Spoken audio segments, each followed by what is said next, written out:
Hello student, welcome to our channel GS with Arjun. Student, आज की इस वीडियो में हम पढ़ने वाले इंडस सिविलाइजेशन को, यानी कि हड़प्पा सभ्यता, जिसे हम सिंधु घाटी सभ्यता के नाम से भी जानते हैं। स्टूडेंट, आज की ये वीडियो बहुत इंपॉर्टेंट होने वाली है, स्पेशली आप किसी भी एग्जाम के पॉइंट ऑफ व्यू से देखें तो बहुत इंपॉर्टेंट है। आप चाहे एसएससी दें, स्टेट पीसीएस दें या यूपीएससी दें, सभी के पॉइंट ऑफ व्यू से बहुत इंपॉर्टेंट होने वाली है। आज की इस वीडियो में हम बिल्कुल बेसिक से लेके चलते हैं।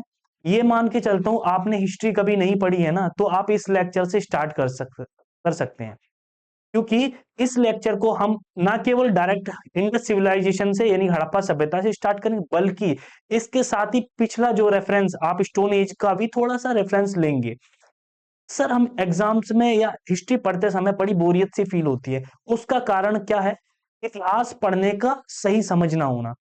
ठीक है। इतिहास एक ऐसा विषय, बहुत रोचक विषय है, और इसे समझने के लिए ये जरूरी हो जाता है कि आप इसे किस प्रकार से पढ़ रहे हैं। आज की वीडियो में हम बड़े इंटरेस्टिंग वे में इतिहास को समझने वाले, स्पेशली हड़प्पा सभ्यता। हमारा मेन पॉइंट ऑफ व्यू रहेगा हड़प्पा सभ्यता पे। पीछे से स्टार्ट करेंगे, कौन कौन सी टर्मिनोलॉजी, मूल अवधारणाएं हमें इतिहास पढ़ते समय ध्यान रखने की आवश्यकता होती है। तो दोस्तों, आज का लेक्चर बहुत इंपॉर्टेंट है और ये मेरा हिस्ट्री की सीरीज में पहली वीडियो है। तो स्टूडेंट्स, स्टार्ट करते हैं सिंधु घाटी सभ्यता को और समझने की कोशिश करते हैं आखिर ये सभ्यता है क्या, और ये कैसे एक अनोखी सभ्यता या विश्व की प्राचीनतम सभ्यताओं में से एक अपने आप में अद्वितीय सभ्यता बनकर उभर कर आई। तो स्टार्ट करते हैं। जैसा कि आप देख पा रहे हैं, ये है इंडस सिविलाइजेशन का एक मैप, जो कि हमारा भारतीय उपमहाद्वीप है। इस भारतीय उपमहाद्वीप में कई साइट्स हैं, आप देख सकते हैं। इन साइट्स, ये साइट्स हैं सारी हड़प्पन साइट्स, ठीक है ना। हड़प्पा सभ्यता के ही स्थल हैं, जो जिनके जहां से हमें कई अवशेष प्राप्त हुए हैं इन स्थलों से, जिसके आधार पर ये प्रमाणित होता है कि प्राचीन काल में, एंशियंट टाइम में, हड़प्पा सभ्यता का जो विस्तार था इस क्षेत्र में था। तो इसमें अगर हम देखें कौन कौन से देशों में ये मुख्यतः फैली होती है, हमारा इंडिया, उसके बाद हम देखते हैं पाकिस्तान, उसके बाद अफगानिस्तान का कुछ क्षेत्र, यानी कि इन तीन देशों में ये सभ्यता का विस्तार था। तो हम इस सभ्यता को गहराई से जानने से पूर्व पहले हम कुछ मूलभूत अवधारणाओं को जानने की कोशिश करें, कुछ बेसिक टर्मिनोलॉजी को देखेंगे, जो कि हमारा इतिहास को समझाने के लिए आवश्यक है। साथ के साथ हम पिछले, यानी कि क्या हड़प्पा सभ्यता से ही इतिहास स्टार्ट होता है? नहीं, इससे पहले भी कुछ, यानी कि जब मानव की उत्पत्ति हुई और वो कैसे कैसे एक के बाद अलग अलग कालों में अपनी उत्पत्ति और उसके विकास का जो चरण हुआ था, उसे भी हल्की सी नजर डालने की कोशिश करेंगे। तो हम आगे बढ़ते हैं। तो सबसे पहले हमारा कॉन्सेप्ट आता है टाइमलाइन का, यानी कि समय काल का। इतिहास अगर आप पढ़ रहे हैं तो आपके लिए जरूरी हो जाता है कि इतिहास में जो समय काल है, जैसा कि आप सभी जानते हैं कि जो इतिहास है किस पे, हमारे पास्ट में जो भी घटित हुआ है वो इतिहास बन जाता है, ठीक है ना। यानी कि प्राचीन काल में जो भी चीजें घटित हुई हैं, जो भी घटनाएं हुई हैं और जिस काल में हुई हैं, तो उस काल का हमें ज्ञान होना चाहिए। इसे किस प्रकार से हम काउंट कर सकते हैं कि कौन सी घटना कब हुई है, आज से कितने वर्ष पूर्व हुई है? तो इसके लिए एक टाइमलाइन की समझ होना हमारे लिए बहुत जरूरी है। तो उसके लिए हम, हमारे पास दो टाइमलाइन का यूज किया जाता है। सबसे पहले आपने देखा होगा, आपने अक्सर देखा हो किताबों में बीसी और एडी, इनका यूज होता है। दोस्तों, ये बिल्कुल बेसिक से मैं बता रहा हूं। मुझे पता है आप में से कई लोगों को ये बेसिक चीजें पता होंगी, बट फिर भी मैं, मेरे लिए वो स्टूडेंट भी बराबर है जिसे इतिहास की बिल्कुल समझ नहीं है, और मैं, मेरा मेन फोकस उसी पर है। क्योंकि आप समझ रहे हैं, अच्छी बात है, लेकिन एक बार उसे भी उठाकर हम साथ लेकर चलने की कोशिश करेंगे, जिससे कि उसकी समझ भी बेहतर विकसित हो, और धीरे धीरे आके हम आपके लेवल और उससे भी एडवांस होने की कोशिश करेंगे। सबसे पहले हम बीसी और एडी को समझने की कोशिश करते हैं, यानी कि ये टाइमलाइन कैसे काम करती है और ये है क्या एक्चुअल में। तो सबसे पहले आता है बीसीएडी, यानी कि इसे हम, अगर हम देखते हैं तो हम क्या कहते हैं इसे, इसे कहते हैं हम ईसा पूर्व या ईसवी, यानी कि ईसा पूर्व या ईसवी, बीसी या एडी, ठीक है। आपने देखा होगा कोई घटना हो रही है तो वो, जैसे मान के चलते हैं हड़प्पा सभ्यता की हम अगर टाइमलाइन ले लेते हैं, जो मैच्योर पीरियड था उसका, तो वो कहा 2600 बीसी से लेके हम सीधा सीधा मानते हैं 1900 बीसी। तो अब ये क्या है? ठीक है, ये तो कोई व्यक्ति जिसे नहीं उसे टाइमलाइन की समझ है वो कहेगा कि ये बीसी और 2600 उल्टा चल रहा है, ऐसा क्यों? क्या कारण ऐसा है? दोस्तों, इसलिए ये जरूरी हो जाता है हमारे लिए ईसा पूर्व और ईसवी को समझना। तो सबसे पहले आता है बीसी। ये क्या है? देखिए, ईसा, अब क्योंकि हमारे जो ज्यादातर जो किताबों या जितनी भी ऐतिहासिक जो स्रोत रहे हैं वो ब्रिटिश एरा में आए, ठीक है ना? तो हमने जो एक इंग्लिश, क्योंकि एक इंटरनेशनल लैंग्वेज रही है, इसलिए सबसे ज्यादा उसी टाइमलाइन का यूज किया, जिसमें कि बीसी को हम कहते हैं ईसा से पहले। यानी कि ईसा मसीह, यानी कि जो क्रिश्चियन धर्म में जो ईसा मसीह है, उनके जन्म को केंद्र में रखते हुए उससे पहले की टाइमलाइन को बीसी कहेंगे, उससे बाद की टाइमलाइन को क्या कहेंगे? एडी। जैसे एडी यानी कि ईसा मसीह के बाद। मैं मान के चलता हूं, एक हमने ये लिया, ठीक है। अब ये मान के चलते जीरो, जीरो क्या है? ये ईसा मसीह का जन्म है, ठीक है ना?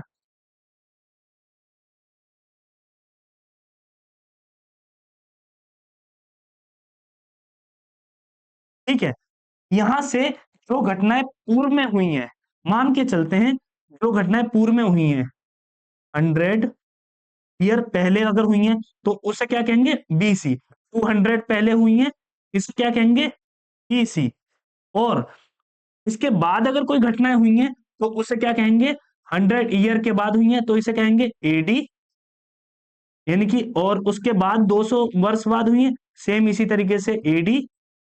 यानी कि अगर हिंदी में कहें तो इसे क्या कहेंगे? ठीक है ना? ईसा पूर्व।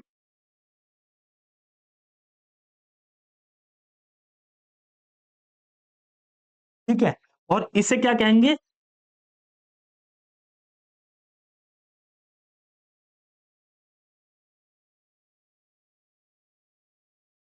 इसे कहेंगे ईसवी।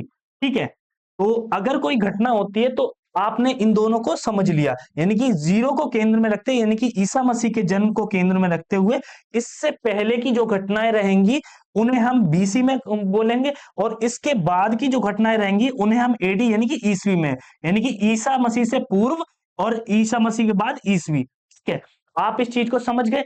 ये एक गणना हो गई, ठीक है, इसी चीज को। और इसी को ध्यान में रखते हुए यदि हम कैलकुलेट करें, यदि हम कैलकुलेट करते हैं हड़प्पा सभ्यता को, तो हड़प्पा सभ्यता की जो कैलकुलेशन आ जाती है, अगर जैसे फॉर एग्जांपल एक हमने लेते हैं, अगर कोई घटना 500 ईसा पूर्व में हुई, आज से लगभग 2500 वर्ष पूर्व हुई। 2500 वर्ष कैसे?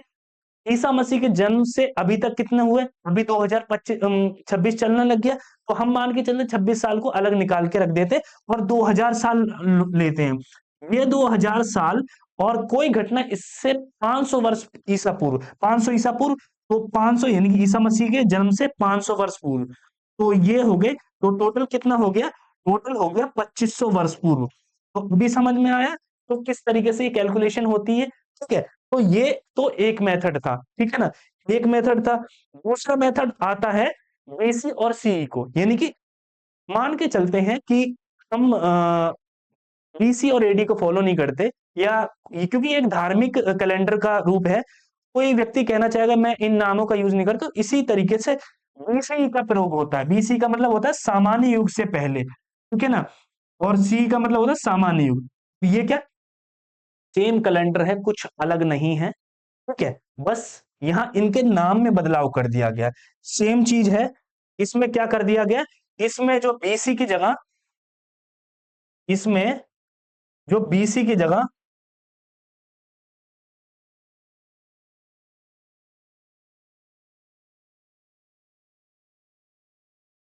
सेम चीज यही है, तो इसमें क्या कर दिया गया? इसमें कर दिया गया है जीरो ही रखा गया, यहाँ यहाँ भी ईसा मसीह के जन्म से, ठीक है, इसी को केंद्र में रखा गया, कुछ अलग नहीं किया गया है, बस।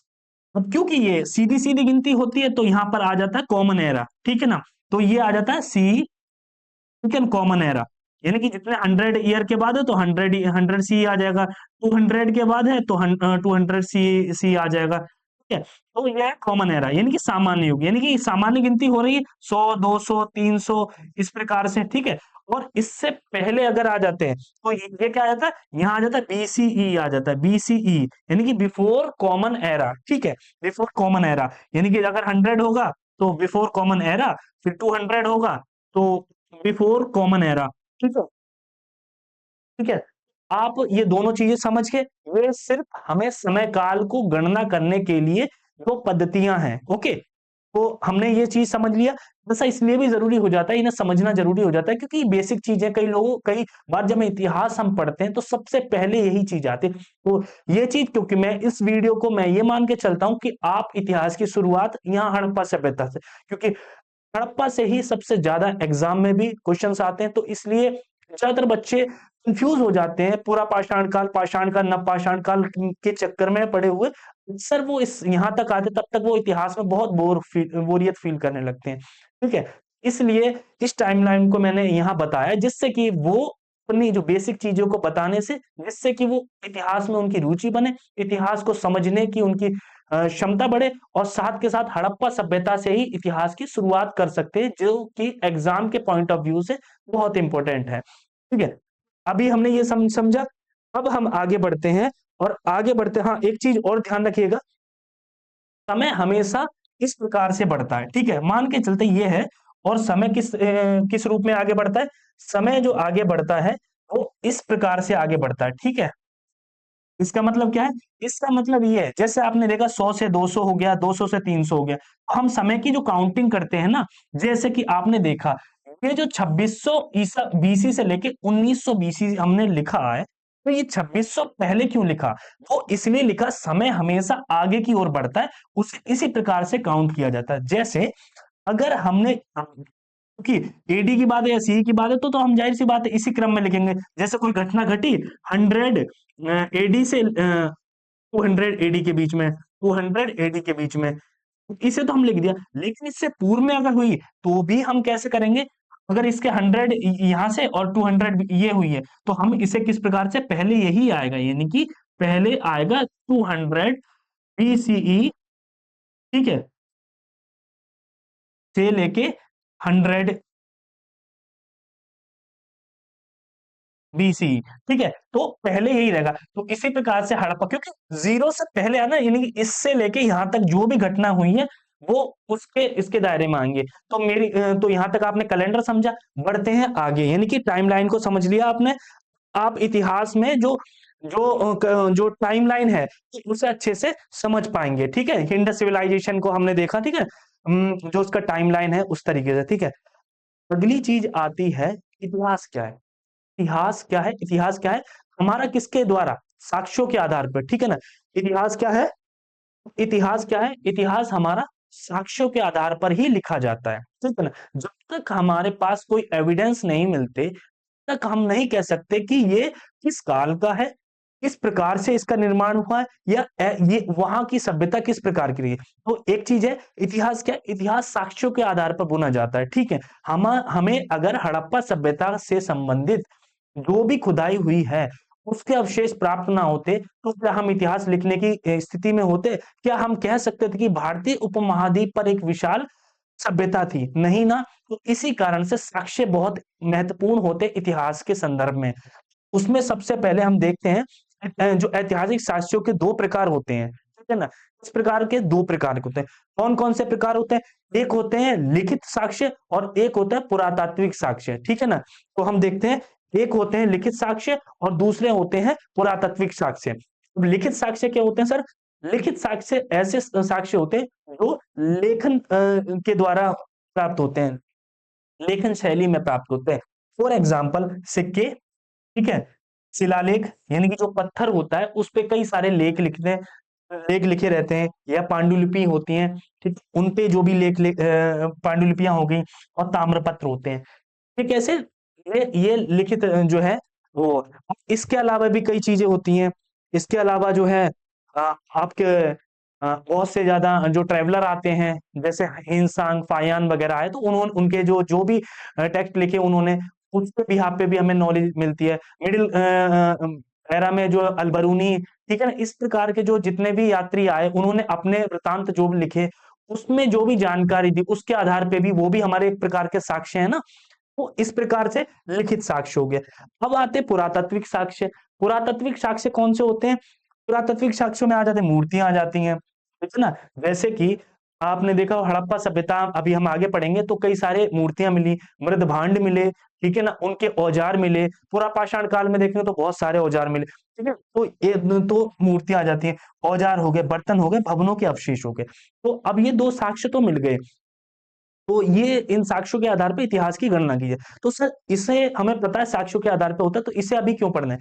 इसे क्योंकि एक सीक्वेंस को फॉलो कर रहे हैं, हमने टाइमलाइन देखी, अभी साक्ष्य देखें। उन साक्ष्यों के आधार पर इतिहास का विभाजन किया जाता है, यानी कि इतिहास को समझना, यानी कि इतिहास में साक्ष्यों के आधार पे ही विभाजन किया जाता है। आप देखेंगे कि साक्ष्य इतने इंपॉर्टेंट हो जाते हैं, इसके आधार पर पूरी इतिहास को हम 3 भागों में बांटते हैं, ठीक है। 3 भागों में बांटते हैं, और जिसमें सबसे पहला आता है प्राग ऐतिहासिक काल, ठीक है ना, प्राग ऐतिहासिक काल। दूसरा आता है आग ऐतिहासिक काल, ठीक है ना, और तीसरा आता है ऐतिहासिक काल, ठीक है ना।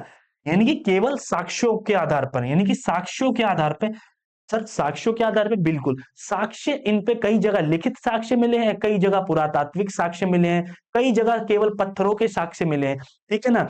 उसके आधार पर हम इतिहास को 3 भागों में मुख्यतः बांटते हैं। प्राग ऐतिहासिक काल कौन सा होता है? प्राग ऐतिहासिक काल हम किसे कहते हैं? यानी कि प्राग ऐतिहासिक काल वो काल होता है जिसमें हम हमारे पास जो भी है, तो लेखन के आविष्कार से पहले का जो समय था, यानी कि हमारे पास अगर कोई भी उसके साक्ष्य प्राप्त होते हैं, उसमें किसी प्रकार का लेखन का कोई साक्ष्य नहीं था, लेखन से पहले का समय था, है ना? वहाँ क्या केवल और केवल पुरातात्विक साक्ष्य के आधार पर ही हम उस काल की गणना करते हैं, उस काल के बारे में जानने की कोशिश करते हैं।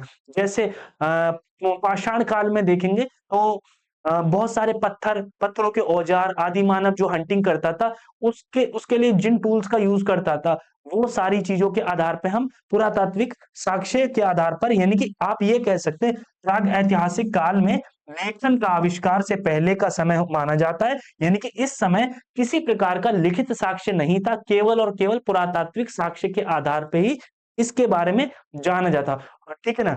और इसी प्रकार से हम दूसरा अगर हम देखते हैं, दूसरा काल आता है आग ऐतिहासिक काल, ठीक है ना। आग ऐतिहासिक काल कौन सा आता है?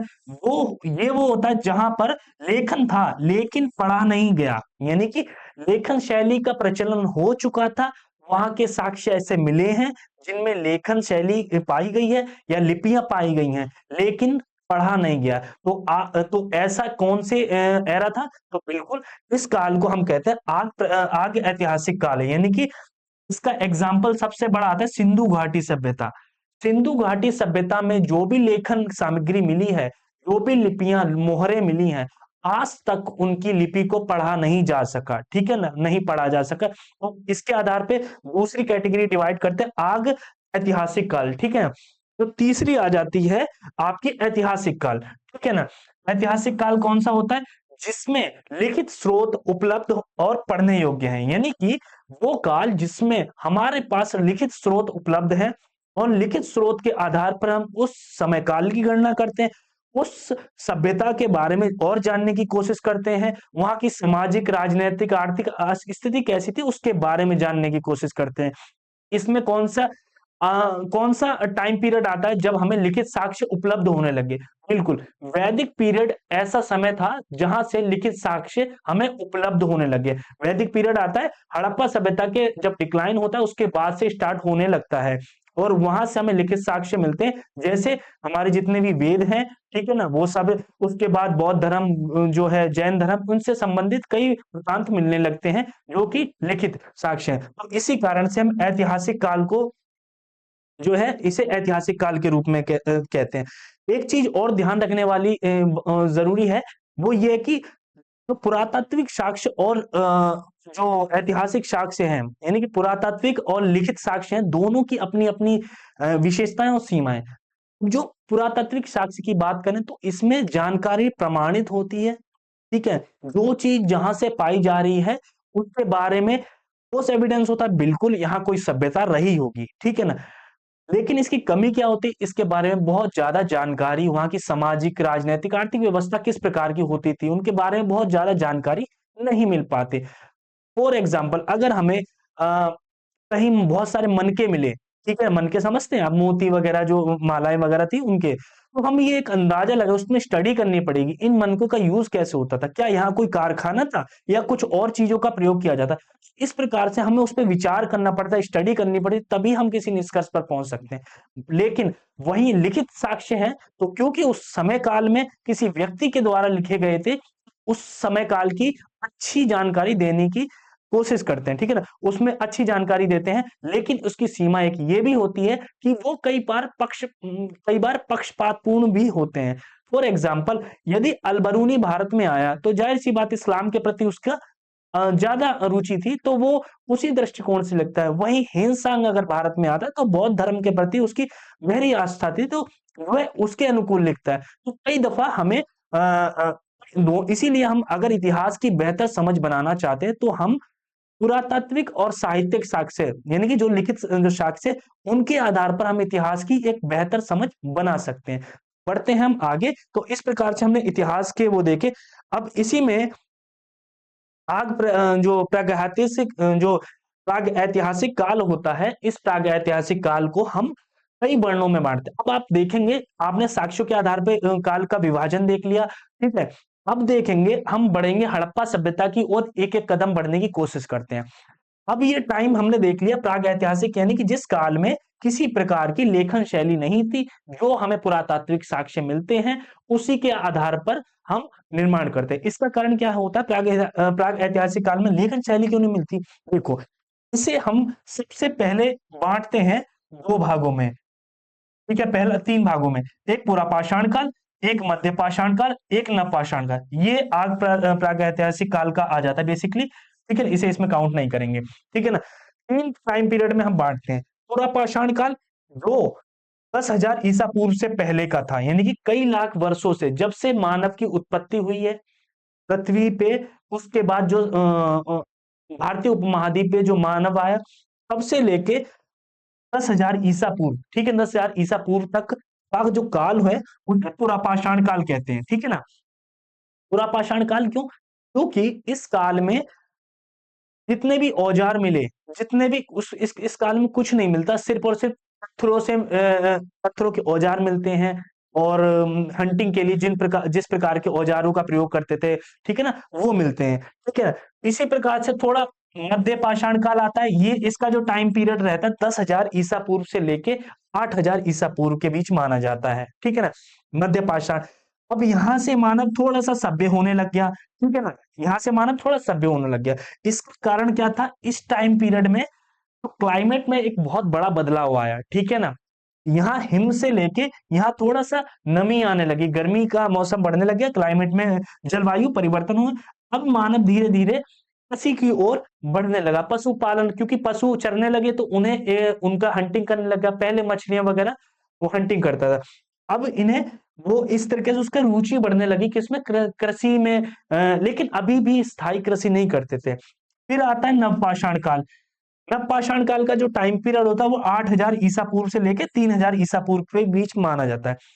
ये यानी कि 8,000 ईसा पूर्व से लेकर 3,000 ईसा पूर्व के बीच।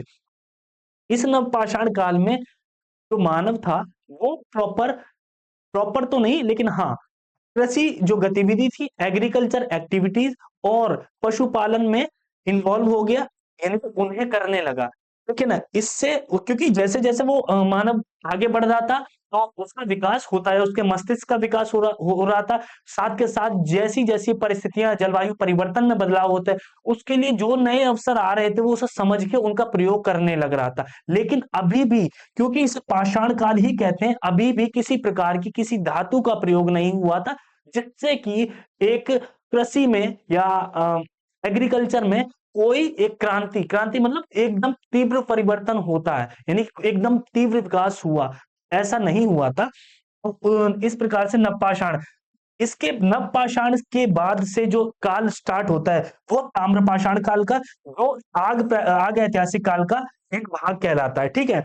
तो यही काल होता है जहां ताम्र यानी कि तांबा और पाषाण यानी कि पाषाण, यानी कि तांबा एक धातु होती है और तांबे यानी कि पत्थरों के साथ साथ तांबे का प्रयोग होने लग गया। तो एक प्रकार से धातु का प्रयोग होने से जो कृषि के एक ऐसे औजारों का निर्माण हुआ जिससे गहरी खुदाई हुई, भूमि का उपजाऊपन बढ़ा, साथ के साथ फसलों का निर्माण हुआ। इस काल में जो व्यक्ति था, जहां नवपाषाण काल में कृषि तो करता था लेकिन स्थायी जीवन नहीं था, यानी कि आज यहाँ कृषि की, यहाँ से कुछ टाइम के बाद चला गया, फिर दूसरी जगह कृषि की, तीसरी जगह, तो ऐसा अस्थायी कृषि था, अस्थायी पशुपालन था। जैसे आप आज भी देखते होंगे कई जगह, आप हिल्स एरिया में देखते होंगे तो कई बार वो भी घुमंतु किस्म के लोग होते हैं, जनजातियां हैं जो एक जगह से दूसरी जगह निवास करते हैं, सर्दियों में नीचे आ जाते हैं, गर्मियों में ऊपर चली जाती है, इस प्रकार से, ठीक है ना। तो ये उसी समय का एक रूप है, ठीक है। तो ताम्रपाषाण काल, ये वही हड़प्पा सभ्यता इसी काल में पनपी थी, ठीक है, ताम्रपाषाण काल में, ठीक है, आग ऐतिहासिक काल का ही भाग होता है, ठीक है। उसके बाद फिर हड़प्पा सभ्यता के बाद ऐतिहासिक काल आ जाता है। अब इसके बारे में हम इतना क्यों पढ़ रहे हैं, इसका इसलिए ये इंपॉर्टेंट मायने रखता है क्योंकि जो मानव का इतिहास है, यानी कि जो ह्यूमन इवोल्यूशन है, वो एकदम नहीं हुआ। कई लाख सालों से लेके कई हजारों सालों के बीच धीरे धीरे धीरे धीरे जो परिवर्तन हुए, उसके शारीरिक बनावट में जो भी परिवर्तन हुए, ठीक है ना, उसकी कदकाठी बढ़ने लगा, एक उसके औजारों में जो बदलाव था वो होने लग गया, ठीक है। और उसके औजारों में, और इस प्रकार से एक संपन्न मानव जो है समय काल के दौरान वो बन पाया और एक सभ्यता का निर्माण कर सका।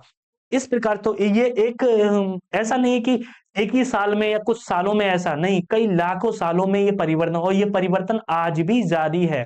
आज भी हम देखते हैं कि जो हमारी जनरेशन है, जो नई जनरेशन आती है, वो हमसे एडवांस होती है, ठीक है। तो ये चीज निरंतर चलने वाली प्रक्रिया और कई लाखों सालों से लेके चलती आ रही है और आज भी ये जारी है, ठीक है। तो हमने ये समझा, देखिए आप देख सकते हैं किस प्रकार के जो औजार होते थे और समय काल में, तो इसी कारण से इससे पाषाण काल, यानी कि जो पत्थरों का जो युग होता है, यानी कि इसके आधार पे ही इसका नामकरण किया गया था, ठीक है ना। और उसके बाद जब तांबा चलने गया तो ताम्रपाषाण, ठीक है। अब आप एक चीज समझ गए, ये पाषाण काल क्या होता है, नवपाषाण, मध्य पाषाण और नवपाषाण काल, ठीक है। और हमने इतिहास का तो तीनों भागों का विभाजन किया था, ठीक है। अब अब यहां से हम बढ़ते हैं कई लाख सालों, टाइमलाइन याद रखिएगा, कई लाख सालों से हमने 10,000 पूर्व, अभी भी मानव जो है क्या करता था, हंटिंग यानी कि शिकार करता था, ठीक है ना, उसी से जीवन यापन करता था, फल फूल खाता था, ठीक है ना। पूरा पाषाण काल में भी यही चलता रहा, थोड़ा सा विकास हुआ नवपाषाण में भी, थोड़ा और विकास हुआ नवपाषाण में, कृषि गतिविधियां अस्थायी होने लगी। टाइम पीरियड देख याद रखना, 8,000 से लेके 3,000 के बीच, ठीक है। उसके बाद में यानी कि हड़प्पा सभ्यता जो पनपी थी, वो इसके बाद का टाइम पीरियड था, ठीक है ना, इसके बाद का टाइम पीरियड था।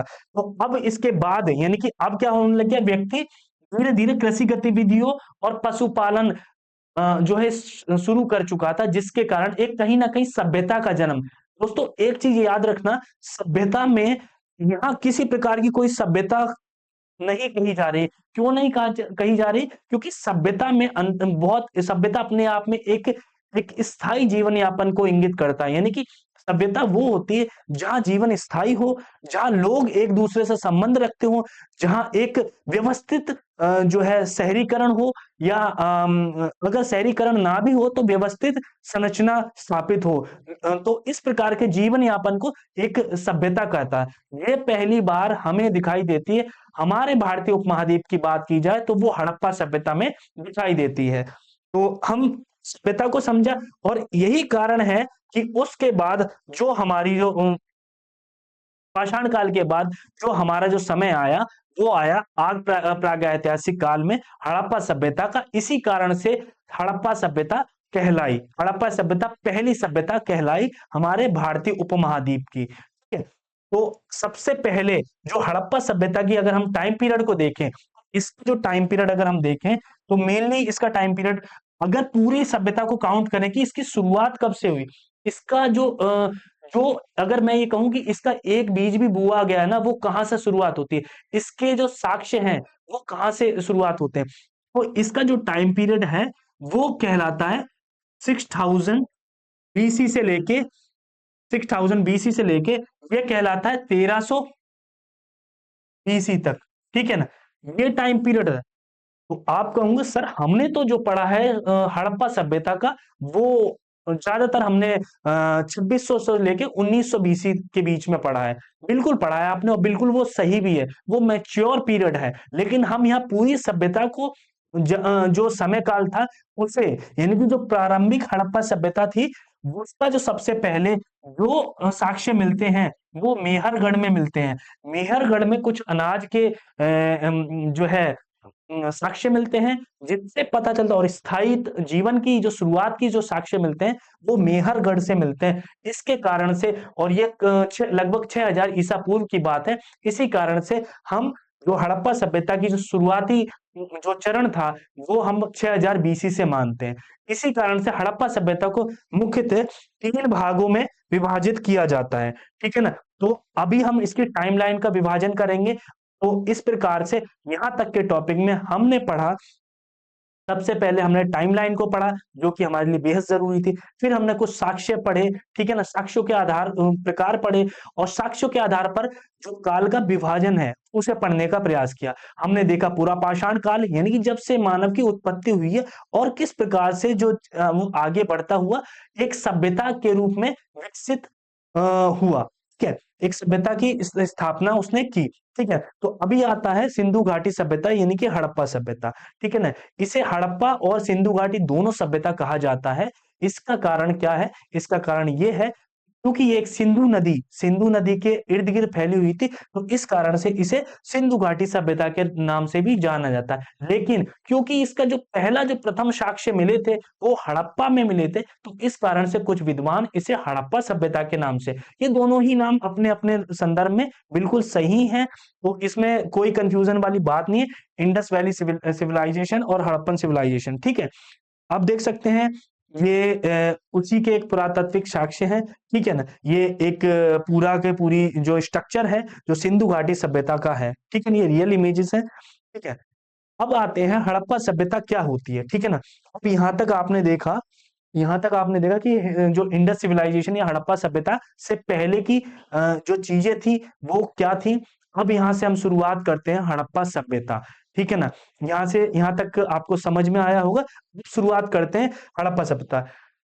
तो हड़प्पा सभ्यता क्या होता है? हड़प्पा सभ्यता क्या थी? हड़प्पा सभ्यता जिसे सिंधु घाटी सभ्यता भी कहा जाता है, दुनिया की 4, ठीक है ना, सबसे प्राचीन नदी घाटी सभ्यताओं में से एक थी, ठीक है ना। दोस्तों, हड़प्पा सभ्यता की खास विशेषता यही है कि ये प्राचीन काल की 4 प्राचीन विश्व की 4 बड़ी सभ्यताओं में से एक थी, और इसकी खास विशेषता ये थी कि इसका जो दायरा था, इसका जो साइज था, वो उन तीनों की अपेक्षाकृत बहुत विशाल था। और एक अद्वितीय बात यह है कि इस सभ्यता जितनी संपन्न थी, जितनी विकसित थी, इतनी विकसित अन्य सभ्यता नहीं थी। हम देखने का प्रयास करते हैं ऐसी कौन कौन सी सभ्यताएं इसके समकालीन थी। इंडस वैली सिविलाइजेशन देख सकते हैं आप, ठीक है। इंडस वैली सिविलाइजेशन यानी कि हड़प्पा सभ्यता। इसी समय काल में जो दूसरी सभ्यता थी, आपने अक्सर नाम पढ़ा होगा, मेसोपोटामिया की सभ्यता, ठीक है ना। तो एक तो ये थी, दूसरी थी मेसोपोटामिया की, ठीक है, यानी कि वन। सेकंड थी मेसोपोटामिया की, और इसी के साथ में एक छोटी सी सभ्यता मिस्र की सभ्यता, जिसके जो आज के टाइम में आपने मिस्र के जो पिरामिड है या गीजा के वो देखेंगे, तो वो तीसरी सभ्यता ये थी। और चौथी हमारे पड़ोस में थी चाइना की हांगहो सभ्यता कहा जाता है, ठीक है ना। 4 सभ्यताओं में आप देख सकते हैं, इनके मैप में भी आप देख सकते हैं, इन तीनों की अपेक्षाकृत एक बड़ी सभ्यता थी। सबसे संपन्न, सबसे विशाल और सबसे अद्वितीय सभ्यता हमारी हड़प्पा सभ्यता। अंग्रेजों को या ब्रिटिशर्स को जब विश्वास ही नहीं हुआ था, जब साक्ष्य मिले, तो उनका कहना था कि भारतीय उपमहाद्वीप पर इतनी विकसित सभ्यता ऐसा हो ही नहीं सकता। लेकिन बाद के दौर में जब एक के बाद एक साक्ष्य मिले, दयाराम साहनी ने जो सबसे गहरी और सबसे विस्तार पूर्वक खुदाई की, उसके बाद से फिर रखालदास बनर्जी हुए, तब अंततः उन्हें ये एक्सेप्ट करना पड़ा कि हाँ बिल्कुल, भारतीय उपमहाद्वीप की हड़प्पा सभ्यता अपने आप में प्राचीनतम और अद्वितीय सभ्यता थी, ठीक है। आपने देखा कि प्राचीन जो 4 सभ्यताएं थी उनमें से एक थी। अब क्योंकि हमने हड़प्पा सभ्यता का हमने देखा टाइम पीरियड जो था इसका ये जो टाइम पीरियड जो हमने जो काउंट किया था, वो जैसा कि मैंने अभी बताया था आपको कि जो इसका जो टाइम पीरियड था, वो हम कंप्लीट टाइम पीरियड देखते हैं तो 6000 बीसी से, ठीक है ना, 1300 बीसी तक के बीच में मानते हैं। अब इसे चार पार्ट्स में डिवाइड कर दिया, सॉरी, तीन पार्ट्स में। एक हो जाता है आपकी प्रारंभिक हड़प्पा सभ्यता, ठीक है ना। सेकंड आ जाता है आपका मैच्योर यानी कि परिपक्व सभ्यता। फिर आ जाता है, तीसरा आता है परिवर्ती सभ्यता, ठीक है ना। तीन कालखंडों में इसे विभाजित किया जाता है। सबसे पहले आ जाता है, यानी कि जैसे जैसे इसमें विकास हुआ, उस प्रकार से हमने इसकी जो इसकी जैसे जैसे इसमें विकास हुआ, उसी के आधार पर हमने इस सभ्यता का जो विभाजन किया। सबसे प्रारंभिक जो हड़प्पा सभ्यता का जो काल माना जाता है, वो हम इसे ये 3300 नहीं मानेंगे, यहाँ 6000 से लेंगे, ठीक है ना। ठीक है, 6000 बीसी से लेके 2600 बीसी के, ये इसका अर्ली पीरियड होता है, यानी कि प्रारंभिक हड़प्पा सभ्यता कहलाती है, ठीक है ना। प्रारंभिक हड़प्पा सभ्यता कहलाती है। इसमें क्या था, इसमें हड़प्पा सभ्यता की जो शुरुआत हुई थी, यहाँ कृषि गतिविधि स्थायी होना शुरू हुई। जैसा कि मैंने बताया, मेहरगढ़ में सबसे प्रथम साक्ष्य मिले, उसके बाद। और ये क्यों कहा गया कि मेहरगढ़ के ये साक्ष्य हड़प्पा के, क्योंकि जो समानांतर जो चीजें हड़प्पा सभ्यता की जो पहचान थी, वही पहचान वहां पाई गई। वो इतनी विकसित रूप में नहीं थी, लेकिन वो इस चीज को इंगित कर रहे थे कि ये भी हड़प्पा सभ्यता का ही एक भाग था, एक संस्कृति थी। तो इसलिए इसका कालखंड 6000 ईसा पूर्व से हम मानते हैं, और 2600 ईसा पूर्व इसे प्रारंभिक, यानी कि इस समय शुरुआत होनी हो गई थी हड़प्पा सभ्यता के। शुरुआती बीज बोने शुरू हो गए थे, एक सभ्यता स्थायी होने लगी थी, अपने आप में आगे बढ़ने लगी थी। और इसके बाद 2600 बीसी आते आते तक हड़प्पा सभ्यता अपने आप में एक अपने चरम पे, अपने विकास के चरम पर पहुंच गई, ठीक है ना। तो इसी कारण से इसका जो दूसरा जो खंड आ जाता है, वो कहलाता है हमारा परिपक्व हड़प्पा सभ्यता, ठीक है ना। परिपक्व हड़प्पा सभ्यता और परिपक्व हड़प्पा सभ्यता, और ये इसका जो टाइम पीरियड है वो कब होंगे, 2600 ईसा पूर्व से लेके 1900 ईसा पूर्व, ठीक है। 2600 ईसा पूर्व से लेके 1900 ईसा पूर्व के बीच में इसका जो टाइम पीरियड रहता है। यहाँ सभ्यता बहुत अपने चरम पे थी, अपने विकास पे थी, ठीक है ना। अपने मतलब जो चीज इसमें हो सकती थी, वो सभी चीजें मैं बताऊंगी। इसकी जब विशेषताओं पे आएंगे तो हम इसे और गहराई से जानने की कोशिश करते हैं। इसके बाद जो थर्ड आता था, वो आ जाता है परिवर्ती हड़प्पा सभ्यता, ठीक है ना। यानी कि उत्तर हड़प्पा सभ्यता कहते हैं या परिवर्ती हड़प्पा सभ्यता। इसकी क्या, इसका टाइम लाइन था जो 1900 ईसा पूर्व, यानी कि 1900 ईसा पूर्व से लेके 1300 ईसा पूर्व के बीच में इस सभ्यता की थी। अब ये हमने तीन जो टाइम पीरियड में बांटा, इन सभ्यता को देखा। अब इसके बारे में हम थोड़ा सा विस्तार से जानने की कोशिश करते हैं कि किस काल में क्या क्या विशेषताएं थी, ठीक है ना। तो सबसे पहले आ जाता है प्रारंभिक हड़प्पा सभ्यता, ठीक है ना। प्रारंभिक हड़प्पा सभ्यता में हम क्या क्या विशेषताएं, तो ये क्या था, बस्तियों का प्रारंभिक विकास था, ठीक है ना, यानी बस्तियां स्थापित होना शुरू हुई थी इस काल में, ठीक है ना। कृषि और ग्राम जीवन की शुरुआत हुई थी। एग्रीकल्चर मैंने बताया, स्थायी जो कृषि की शुरुआत यहीं से होने लगी थी, इसी काल में होने लगी, यानी कि जो कृषि थी और ग्रामीण जो जीवन था, वो इसी कालखंड में स्थापित हुआ। तीसरा आ जाता है हड़प्पा संस्कृति की नींव पड़ी, ठीक है ना, यानी कि जो इसी काल में हड़प्पा जो संस्कृति, जो विकसित हड़प्पा सभ्यता हम 2600 से 1900 के बीच देखते हैं, उसकी नींव इसी काल में पड़ती है, ठीक है ना। जैसा कि आप देख रहे हैं, ये अर्ली जो हड़प्पन साइट्स हैं।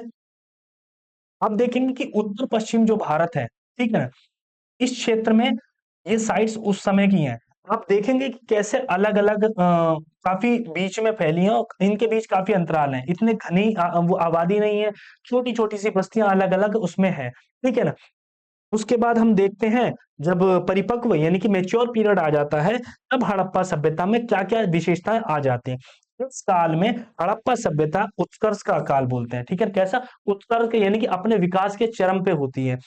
हड़प्पा और मोहनजोदड़ो जैसे सुव्यवस्थित नगर, ठीक है ना? यानी कि हड़प्पा और मोहनजोदड़ो, ये ऐसे व्यवस्थित शहर थे, आज के टाइम पे कंपेयर करें तो जैसे दिल्ली और मुंबई, इस तरीके से हम आप आज के दौर में ये मान सकते हैं। इनसे बेहतर सिटी भी हैं, लेकिन एक एग्जाम्पल के द्वारा मैंने बताने की कोशिश की। हड़प्पा और मोहनजोदड़ो, ये बड़े विकसित शहर थे इस सभ्यता के इस काल में, ठीक है ना? उन्नत जल निकासी व्यवस्था, दोस्तों आप इस काल में देखेंगे कि आज का जो सिस्टम है, आज जैसा जो हमारी इंफ्रास्ट्रक्चर है, वो इतना अच्छा नहीं है, बल्कि आज से 5000 वर्ष पूर्व हड़प्पा सभ्यता के दौरान जितना अच्छा उस समय था, मतलब आज है, नो डाउट कि ऐसा नहीं कि नहीं है, लेकिन आज भी देखेंगे आप कई ग्रामीण पृष्ठभूमि में जाएंगे तो आप देखेंगे घरों में कच्चे मकान हैं, ठीक है ना। कहीं नाली का पानी की कोई व्यवस्थित सुव्यवस्थित व्यवस्था नहीं है, ठीक है। पता चल रहा है कि मकान कच्चे बनने हैं और साफ सफाई का इतना ध्यान नहीं रखा, लेकिन आप बिलीव नहीं करेंगे 5000 साल पहले, आज से हड़प्पा सभ्यता के दौर में इतनी सुव्यवस्थित जो व्यवस्था थी, वो अपने आप में अद्वितीय थी। यानी कि वहां की जो ईंटों के मकान पाए जाते थे, जो ड्रेनेज सिस्टम था इतना अच्छा था, जो आज भी देखने को नहीं मिलता, ठीक है ना। स्विमिंग स्विमिंग पूल थे, इस प्रकार से ऐसा जो आधारित संरचना थी, तो आज के समय में भी हमें आश्चर्यचकित करती थी कि इतने वर्ष पूर्व ऐसा कैसे संभव होता है। दोस्तों यही कारण है कि हड़प्पा सभ्यता को अपने आप में अद्वितीय सभ्यता इसीलिए कहा जाता है। अभी हम देखेंगे, इसकी विशेषताओं पे आएंगे। तो उन्नत जल व्यवस्था, ईंटों के मकान और व्यापार होता था, ठीक है। और इसमें देखेंगे, इस काल में आके 2600 से 19 में आके थोड़े परिवर्तन हो गए। बस्तियों का जो आप देखेंगे, पहले जो बस्तियां होती थी इस क्षेत्र में होती थी, अब धीरे धीरे भारतीय उपमहाद्वीप में यानी भारत के अंदर भी स्थापित होने लग गई। राखीगढ़ी हो गया, आलमगीरपुर हो गया, रोपण हो गया, मांडा हो गया, तो इस प्रकार से इधर ये गुजरात में कुछ बस्तियां स्थापित होने लगी। तो इस पूर्व की ओर बस्तियों का विकास होने लग गया। यहाँ जो मुख्य बड़ी-बड़ी बस्तियां थी वही जो अस्तित्व में नहीं, जैसे मोहनजोदड़ो हो गया, चुनहोदड़ो हो गया, हड़प्पा हो गया, कालीबंगन हो गया, मतलब बड़ी-बड़ी जो सिटी थी वही अस्तित्व में नहीं, बाकी धीरे-धीरे खत्म हो गई और उनका जो विस्तार हुआ ये पूर्व की ओर यानी भारतीय उपमहाद्वीप में भारत में प्रवेश करने लगी। इस प्रकार हड़प्पा सभ्यता ईस्ट की ओर बढ़ने लगी, ठीक है ना। इस काल में मैच्योर पीरियड में, ठीक है ना, ये सबसे मैच्योर पीरियड था, यानी कि अपने चरम पे था। इसके बाद अगर हम देखते हैं तो हमारे सामने आता है उत्तर जो है उत्तरी जो है हड़प्पा काल, यानी कि परिवर्ती हड़प्पा जो काल भी कहते हैं। इसकी क्या क्या विशेषता रही थी? इसकी विशेषता रही थी, एक तो नगरों का पतन होने लग गया था, बिल्कुल। इस काल को हम परिवर्ती काल या ये कह सकते हैं कि इस काल में नगरों का पतन होने लग गया, यानी कि ये डिक्लाइनिंग फेस रहा है हड़प्पा सभ्यता का, यानी कि जो हड़प्पा सभ्यता इस काल में अपने विकास से नीचे की ओर खिसकने लगी। ऐसा क्यों होता है? दोस्तों जब भी कोई सभ्यता अपनी चरम पे होती है, ठीक है ना, बहुत विकसित होती है, कई बार हम संसाधनों का ऐसा मिसयूज करने लगते हैं कि वो संसाधन हमारे लिए, क्योंकि हम जानते हैं संसाधन सीमित है, रिसोर्सेज लिमिटेड है। अब जब हम उनका बहुत ज्यादा एक्सट्रीम लेवल पे यूज करने लगेंगे तो कहीं ना कहीं एक जो नेचुरल डिजास्टर है उसके आने की पॉसिबिलिटी ज्यादा हो जाती है। तो ऐसे ही कई रीजन रहे थे, कुछ क्लाइमेट कंडीशन ऐसी बनी कि हड़प्पा सभ्यता धीरे धीरे पतन होने लगे। हालांकि इसके कई सारे रीजन हैं, लेकिन जो मुख्य रीजन निकल के आता है वो क्लाइमेट कंडीशन की वजह से, और जिसकी वजह से जो हड़प्पा जो मेच्योर पीरियड में जो हड़प्पा की जो बस्तियां थी वो अपना स्थान परिवर्तित करती हैं और भारत में प्रवेश, यानी कि भारत में भी मुख्यतः गंगा नदी और सरस्वती नदी के आसपास बस्तियां बसने लगी थी, ठीक है। तो जैसे आज के टाइम पे भी हम देखते हैं, हम बहुत ज्यादा विकास की होड़ में आगे बढ़ रहे हैं, लेकिन साथ के साथ हम संसाधनों की तरफ ध्यान नहीं देते, जिसके कारण से आज पोल्यूशन देख लो आप। आज कई सारी जो डिजास्टर डे बाई डे आते जा रहे हैं, वो किस लिए? क्योंकि हम संसाधनों का अनलिमिटेड यूज करने की कोशिश कर रहे हैं, ठीक है ना। तो इसी ऐसा ही कुछ हुआ था हड़प्पा जो पीरियड में, जब वो मैच्योर पीरियड था उसके बाद वो डिक्लाइनिंग फेज में आ गया था। तो इसमें यानी कि जो बड़े बड़े नगर थे उनका पतन होने लगा, शहर धीरे धीरे उजड़ने लगे, यानी कि जो शहर थे, बहुत विकसित शहर थे, वो उजड़ने लगे। जनसंख्या का पूर्व और दक्षिण की ओर विस्तार, जैसा कि मैंने बताया, जब वहां पर क्लाइमेट कंडीशन ऐसी हो गई कि वो रहना मुश्किल हो गया, ऐसा माना जाता है सिंधु नदी सूखने लगी, ऐसा माना जाता है कि वहां पर बहुत बाढ़ आने लगी, बिल्कुल नेचुरल डिजास्टर आने की वजह से लोग वहां एक ऐसी जगह तलाश कर रहे थे कि जो उन्हें एक स्थायी जीवन प्रदान करे। तो हुआ ये कि उस समय लोगों ने अपना जो है यहाँ से प्रवास करके ज्यादातर बस्तियां कहाँ, इस काल में इस यहाँ इस आसपास आने लग गई थी, ठीक है ना।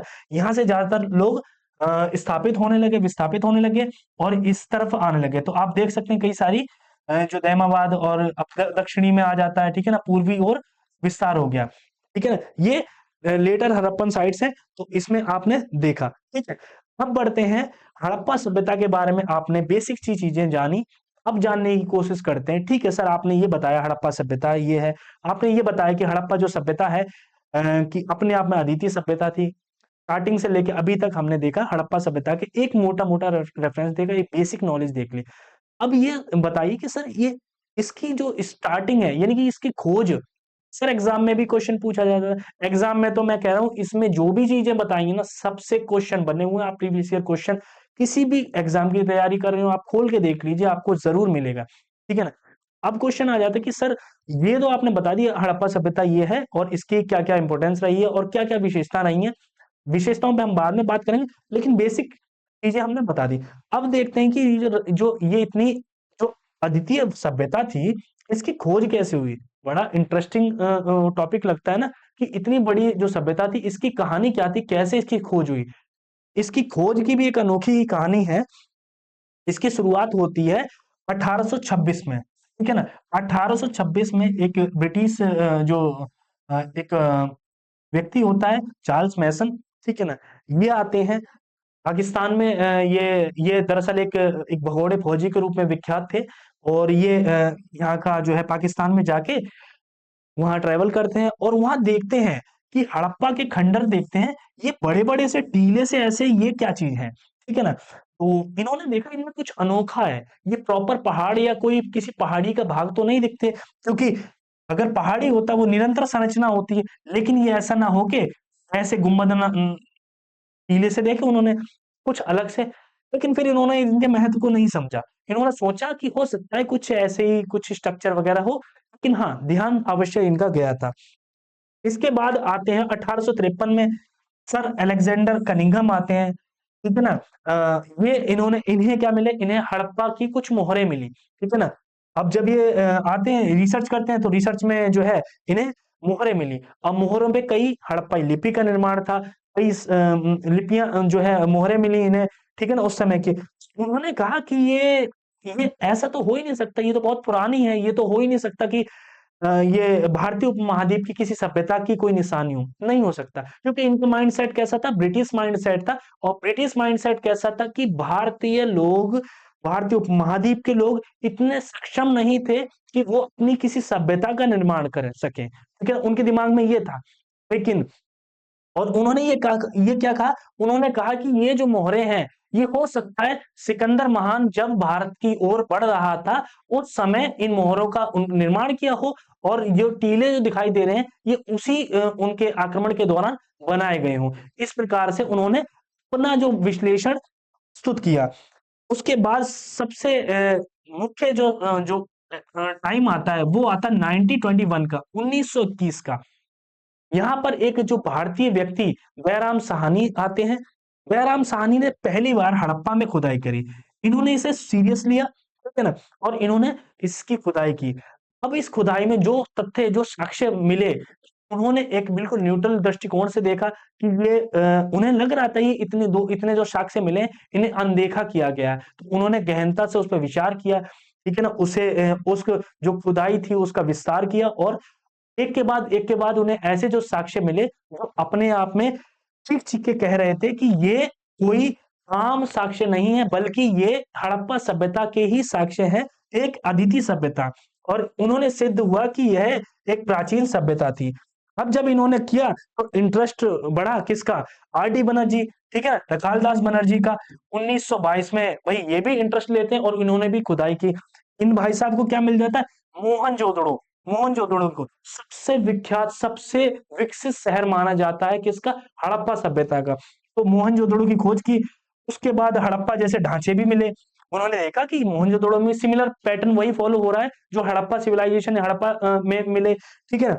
उसके बाद इन्होंने पुष्टि कर दी। जो दयाराम साहनी ने जो खोज की थी, इन्होंने प्रॉपर पुष्टि करी कि दयाराम साहनी जी आप बिल्कुल सही हैं, हम दोनों मिलकर इस बात को, जैसे आज के टाइम बोलते हैं ना, हम यूएन में अब बात उठाएंगे, तो सेम चीज ये उस समय पुष्टि होने के बाद इस चीज को प्रामाणिकता मिली, ना केवल राष्ट्रीय स्तर पर बल्कि अंतर्राष्ट्रीय स्तर पर भी इस चीज को प्रामाणिकता मिली। फिर 1924 का टाइम आता है, जॉन मार्शल एएसआई के ये डायरेक्टर बन जाते हैं और इन्होंने पुष्टि की कि विश्व के सामने जो हड़प्पा सभ्यता थी इसकी खोज की। उन्होंने कहा कि बिल्कुल मानते हैं, हड़प्पा सभ्यता एक प्राचीनतम विश्व की सभ्यताओं में से एक थी और बहुत विशाल और अद्वितीय सभ्यता थी। ठीक है ना? ये पुष्टि कर देते हैं प्रॉपर, और फाइनली ये डिक्लेयर हो जाता है कि इंडस सिविलाइजेशन भारतीय उपमहाद्वीप की एक सभ्यता थी और ये बहुत प्राचीन काल से स्थापित है। अब जो उनका ब्रिटिश माइंडसेट था कि भारत की जो शुरुआत है वैदिक पीरियड से, झुग्गी झोपड़ियों से स्टार्ट होती है, ऐसा नहीं है, बिल्कुल नहीं है। भारत की सभ्यता एक विशाल और एक एक अनोखी, एक विकसित सभ्यता से शुरुआत होती है। ठीक है? तो इसके बाद हम आगे आते हैं, हड़प्पा जो है सभ्यता का भौगोलिक विस्तार देखते हैं।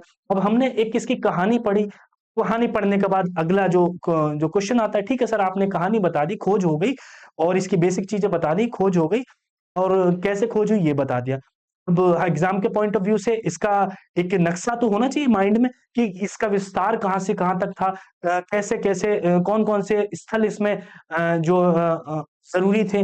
तो हम इसमें देखते हैं कि जो इसका भौगोलिक विस्तार होता है वो कहाँ से कहाँ तक था, उससे देखने की कोशिश करते हैं। सबसे पहले किसी सभ्यता का फैलाव ये क्या होता है? देखो, किसी सभ्यता के फैलाव या क्षेत्र को भौगोलिक विस्तार कहते हैं। यानी कि कोई सभ्यता है, मान के चलते हैं हड़प्पा सभ्यता है, वो हड़प्पा सभ्यता कहाँ से कहाँ तक, यानी कि उसका उत्तरी भाग कहाँ है, उस उत्तरी स्थल कहाँ तक फैला हुआ है, ठीक है ना, पश्चिमी स्थल कहाँ तक फैला हुआ है, दक्षिणी कहाँ तक फैला हुआ है और पूर्वी कहाँ तक फैला हुआ है। ठीक है ना? तो इसे कहते हैं उसका भौगोलिक विस्तार, यानी कि ये सभ्यता का फैलाव कहाँ तक था, तो इसे कहते हैं भौगोलिक विस्तार। अब हम जानने की कोशिश करें, जो प्रमाण या जो साक्ष्य मिले हैं उसके आधार पर हमें जो है सिंधु घाटी सभ्यता का विस्तार बहुत बड़े बड़े क्षेत्र में था, लगभग 15 लाख वर्ग किलोमीटर में। नहीं कि कोई छोटा क्षेत्रफल नहीं था। मैंने बताया कि जो प्राचीन काल की विश्व की जो अन्य 3 सभ्यताएं थी उनमें सबसे बड़ा, लगभग ऐसा माना जाता है 12 गुना सभ्यता, मेसोपोटामिया की अपेक्षा 12 गुना बड़ी सभ्यता थी। ठीक है ना? तो उसके हिसाब से अब जब हम इसे मैप पे देखते हैं और मैप पे इसका देखते हैं कौन कौन से कहां तक, तो याद रखना, मांडा जम्मू कश्मीर में, ठीक है ना, जम्मू कश्मीर में जो मांडा पड़ता है वहां से इसकी शुरुआत है। यानी उत्तरी भाग कहां तक फैला था? जम्मू कश्मीर मांडा में। एग्जाम के पॉइंट ऑफ व्यू से बहुत इंपॉर्टेंट है। मांडा जम्मू कश्मीर में, यहां से ये फैली हुई। दक्षिण में देखते हैं तो ये दहमाबाद, ठीक है ना, महाराष्ट्र में दहमाबाद तक। अगर इसके पूर्वी भाग को देखें तो आलमगीरपुर, ये कहा, यूपी मेरठ के पास पड़ता है। और इसका जो पश्चिमी भाग देखते हैं, ये कौन सा, सुतकेंगडोर पड़ता है, पाकिस्तान में पड़ता है। ठीक है ना? ये सभ्यता यहां से यहां तक फैली हुई थी, ये इसका भौगोलिक विस्तार था। ठीक है? अब इसके बाद यानी कि अगर आपसे ये पूछ ले, ऐसे ज्यादातर क्वेश्चन आते हैं, मैप बेस्ड क्वेश्चन आते हैं, उसमें अक्सर पूछा जाता है इसका विस्तार कहां से कहां तक था। ये आपको स्थल दे दिए जाएंगे, उसमें से आपको बताने इसका विस्तार यहां से यहां तक था। ठीक है? अब आगे जैसे हम बढ़ते हैं तो हम देखते हैं कि इसमें कुछ मुख्य नदियां भी थी। तो कौन कौन सी नदियां थी? तो एक तो हमारी सिंधु नदी थी, जिसके कारण से इस जो है सिंधु सभ्यता नाम पड़ा। इसके अलावा कुछ और नदियां थी। एक सरस्वती नदी का नाम आता है, हालांकि आज के समय में लुप्त हो गई है, ऐसा माना जाता है। वहां सरस्वती, और वैदिक काल में भी सरस्वती के अस्तित्व का कुछ साक्ष्य मिलते हैं। आज के समय में इस सरस्वती नदी को घग्गर या हाकरा के नाम से जाना जाता है। उस, ठीक है ना, तो सरस्वती, एक सतलज रिवर भी थी। ठीक है ना? इन नदियों के जो मुख्यतः आसपास ये सभ्यता फैली थी। तो इसमें कुछ महत्वपूर्ण स्थल भी आते हैं, आप देख सकते हैं। मोहनजोदड़ो आप जानते हैं, हड़प्पा तो जानते हैं। इसके अलावा कालीबंगा, ठीक है ना, फेमस रहा है। राखीगढ़ी हरियाणा में जो पड़ता है, ठीक है ना, लोथल जो गुजरात में पड़ता है, ठीक है ना। इसी प्रकार के कुछ मुख्य स्थल हैं, स्थलों पे हम आगे आएंगे और उनकी जो विशेषताएं उन्हें भी हम जानने की कोशिश करेंगे। ठीक है ना? अब इसमें देखते हैं कि जो स्थल हैं, इन स्थलों में सबसे ज्यादा जो महत्वपूर्ण जो स्थल हैं उन पे बात करेंगे। ऐसे तो अगर हम देखें तो हड़प्पा की लगभग 2000 साइट्स प्रकाश में आई हैं आज। अब हम सबको पढ़ने बैठ गए तो हम पीएचडी तो करनी नहीं, हमें एक एग्जाम क्वालिफाई करना है, और जो बहुत बहुत इंपॉर्टेंट साइट्स हैं हम उन्हें देखने की कोशिश करेंगे। तो सबसे पहला आ जाता है हड़प्पा। ठीक है ना? सबसे पहले हम देखेंगे जो पाकिस्तान में जो कुछ जो साइट्स हैं उन्हें देखेंगे, फिर हम भारत की ओर रुख करेंगे। तो पाकिस्तान में जो हड़प्पा, क्योंकि ये पहला स्थल था जो खोजा गया था, ठीक है ना, इसमें, तो उस समय ये पंजाब, पाकिस्तान के पंजाब में पड़ता है। ठीक है ना? इसमें क्या क्या मिलता है हमें, यहाँ पक्की ईंटों का प्रयोग मिलता है। तो हमने देखा पूरी हड़प्पा सभ्यता में लगभग पक्की ईंटों का ही प्रयोग मिलता है, क्योंकि ये पहले खोजी गई थी, तो इसमें पक्की ईंटों का प्रयोग मिलता है। नगर जो निर्माण का आधार था, ठीक है, जो नगरीकरण जो हुआ था उसके निर्माण का भी आधार होता है ये। उसके बाद हम इस दूसरा आ जाता है हमारा मोहनजोदड़ो, ठीक है ना, ये कहाँ, ये सिंध में है, ठीक है, ये भी पाकिस्तान के हिस्से में ही आ जाता है, ठीक है ना। मोहनजोदड़ो के लिए एक सबसे बड़ा चीज जो यूज होती है, टर्म यूज होती है, मृतकों का टीला। क्योंकि मृतकों का टीला किस लिए कहा जाता है, जरूर इसके पीछे कोई वजह होगी। पीछे वजह थी कि जो मोहनजोदड़ो था, इसके पीछे एक वजह ये थी कि मोहनजोदड़ो था, यहाँ से कई सारे कंकाल, ठीक है, कई सारे कंकालों का अंथा मिला,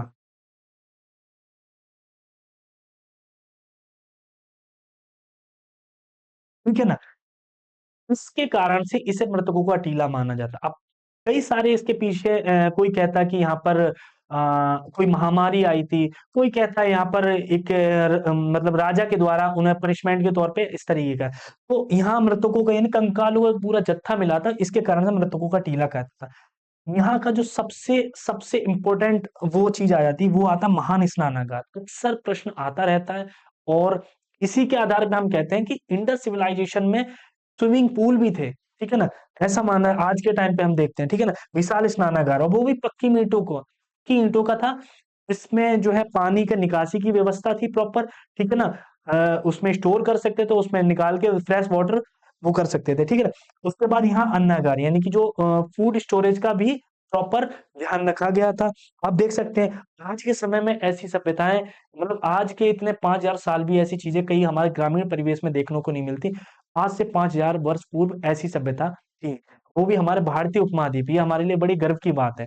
उसके बाद आता है चंदूदड़ो, यानी कि सिंध में ही आता है, यहाँ पर खिलौने बनाने का केंद्र है। अच्छा, ये मैं चीजें बता रहा हूँ ना, ये ऐसा नहीं बता रहा, ये हर जो एग्जाम में भी क्वेश्चन आए हैं कि कौन सा चीज कहाँ से पाई गई है, तो एक बार ध्यान रखें इस चीज को भी, ठीक है। अब इसके बाद हम भारतीय साइट्स पे देखते हैं, तो भारतीय साइट्स में सबसे इंपॉर्टेंट पार्ट आ जाता है लोथल का, लोथल यानी गुजरात, ठीक है ना। गुजरात में क्या है सबसे गुजरात यानी कि ये लोथल कैसा स्थल था, लोथल एक बंदरगाह था, ठीक है ना। एक बंदरगाह था, यानी कि यहाँ से जो व्यापार होता था मेसोपोटामिया के लिए, यहाँ से जो है जो शिप जाया करती थी, ठीक है ना, आयात निर्यात होता था लोथल यानी गुजरात से, ठीक है ना। सबसे बड़ा गोदीवाड़ा, ठीक है ना, डॉकयार्ड था ये, याद रखना है। सबसे बड़ा जो डॉकयार्ड या गोदीवाड़ा कहाँ था, लोथल में था, ठीक है ना। उन्नत जल प्रबंधन था, ठीक है ना। तौल माप की प्रणाली, अब तौल माप के जो है यहाँ कई सारे बाट के साक्ष्य मिले हैं, जो बाट होता है ना, तो तराजू में जो बाट का यूज होता है वो मिले हैं, जिससे पता चलता है यहाँ ट्रेडिंग का कुछ सिस्टम रहता है, व्यापार का आयात निर्यात किया जाता था, उसके लिए माप तौल के लिए इसका प्रयोग होता था। ऐसा नहीं कोई एक बाट मिलेगा, कई सारे ऐसे साक्ष्य मिलते हैं, ठीक है। इसके बाद हम आगे बढ़ते हैं, तो आता है हमारे पास रंगपुर। रंगपुर कहाँ पड़ता है, ये गुजरात में, ये भी गुजरात में ही पड़ता है, ठीक है ना।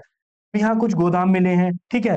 मन के बनाने का कारखाना भी यहीं से मिला है हमें, ठीक है ना। जो मन के जो मोती होते हैं ना, जो हार में पिरो जाते हैं, उस प्रकार के जो मन के लोग पहनते थे, विशेष तौर पे हड़प्पा सभ्यता में जो स्त्रियां थी, इवन पुरुष भी पहनते थे, तो जो मन के बनाने का जो कारखाना था बहुत प्रचलित था, वो यहाँ रंगपुर में मिलता है, ठीक है। उसके बाद आता है कालीबंगा। कालीबंगा ये भी आ जाता है हमारा राजस्थान में, ठीक है ना। बहुत इंपॉर्टेंट साइट आ जाती है। यहाँ क्या मिले, जुते हुए खेतों का आपसे क्वेश्चन पूछ लिया जाता है, बताइए कि जुते हुए खेत का प्रमाण कहाँ मिला मिला था, ठीक है ना, उसके साक्ष्य कहाँ मिलते हैं, तो कालीबंगा में। और कालीबंगा को किस नाम से, इसे जो है काली चूड़ियों, ठीक है ना, काली,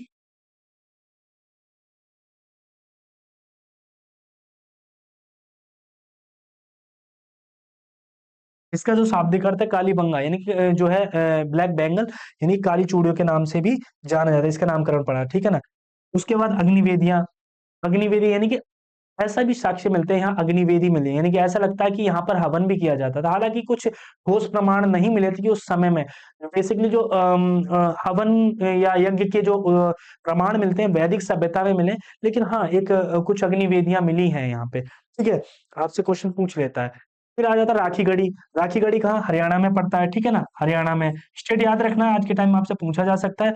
हड़प्पा सभ्यता का सबसे बड़ा स्थल था, आपसे ये पूछ लेगा कि भारत में हड़प्पा सभ्यता का सबसे बड़ा स्थल कौन सा है, तो याद रखना राखी गढ़ी है, ठीक है ना, राखी गढ़ी है, ठीक है। और डीएनए के अध्ययन से भी ये प्रमाणित होता है, ठीक है। उसके बाद आता बनावली। बनावली ये भी कहाँ है? ये भी हरियाणा में ही है, ठीक है ना। अब हरियाणा में जो है ये भी हरियाणा में हड़प्पा संस्कृति में से संबंधित स्थल है, ठीक है ना। बनावली को भी याद रखेंगे। फिर आता है हमारा कोटड़ा, ठीक है ना। ये कहाँ है? ये गुजरात में, ठीक है ना। और ये हड़प्पा संस्कृति संस्कृति के जो प्रमाण मिलते हैं यहाँ से भी मिलते हैं।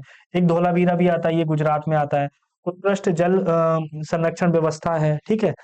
फिर इसके बाद हम देखते हैं नगर नियोजन की व्यवस्थाएं। अब यहाँ से हम शुरुआत करते हैं। ये तो हमने कुछ स्थल देखे थे, उन स्थलों की क्या क्या विशेषताएं रही थी।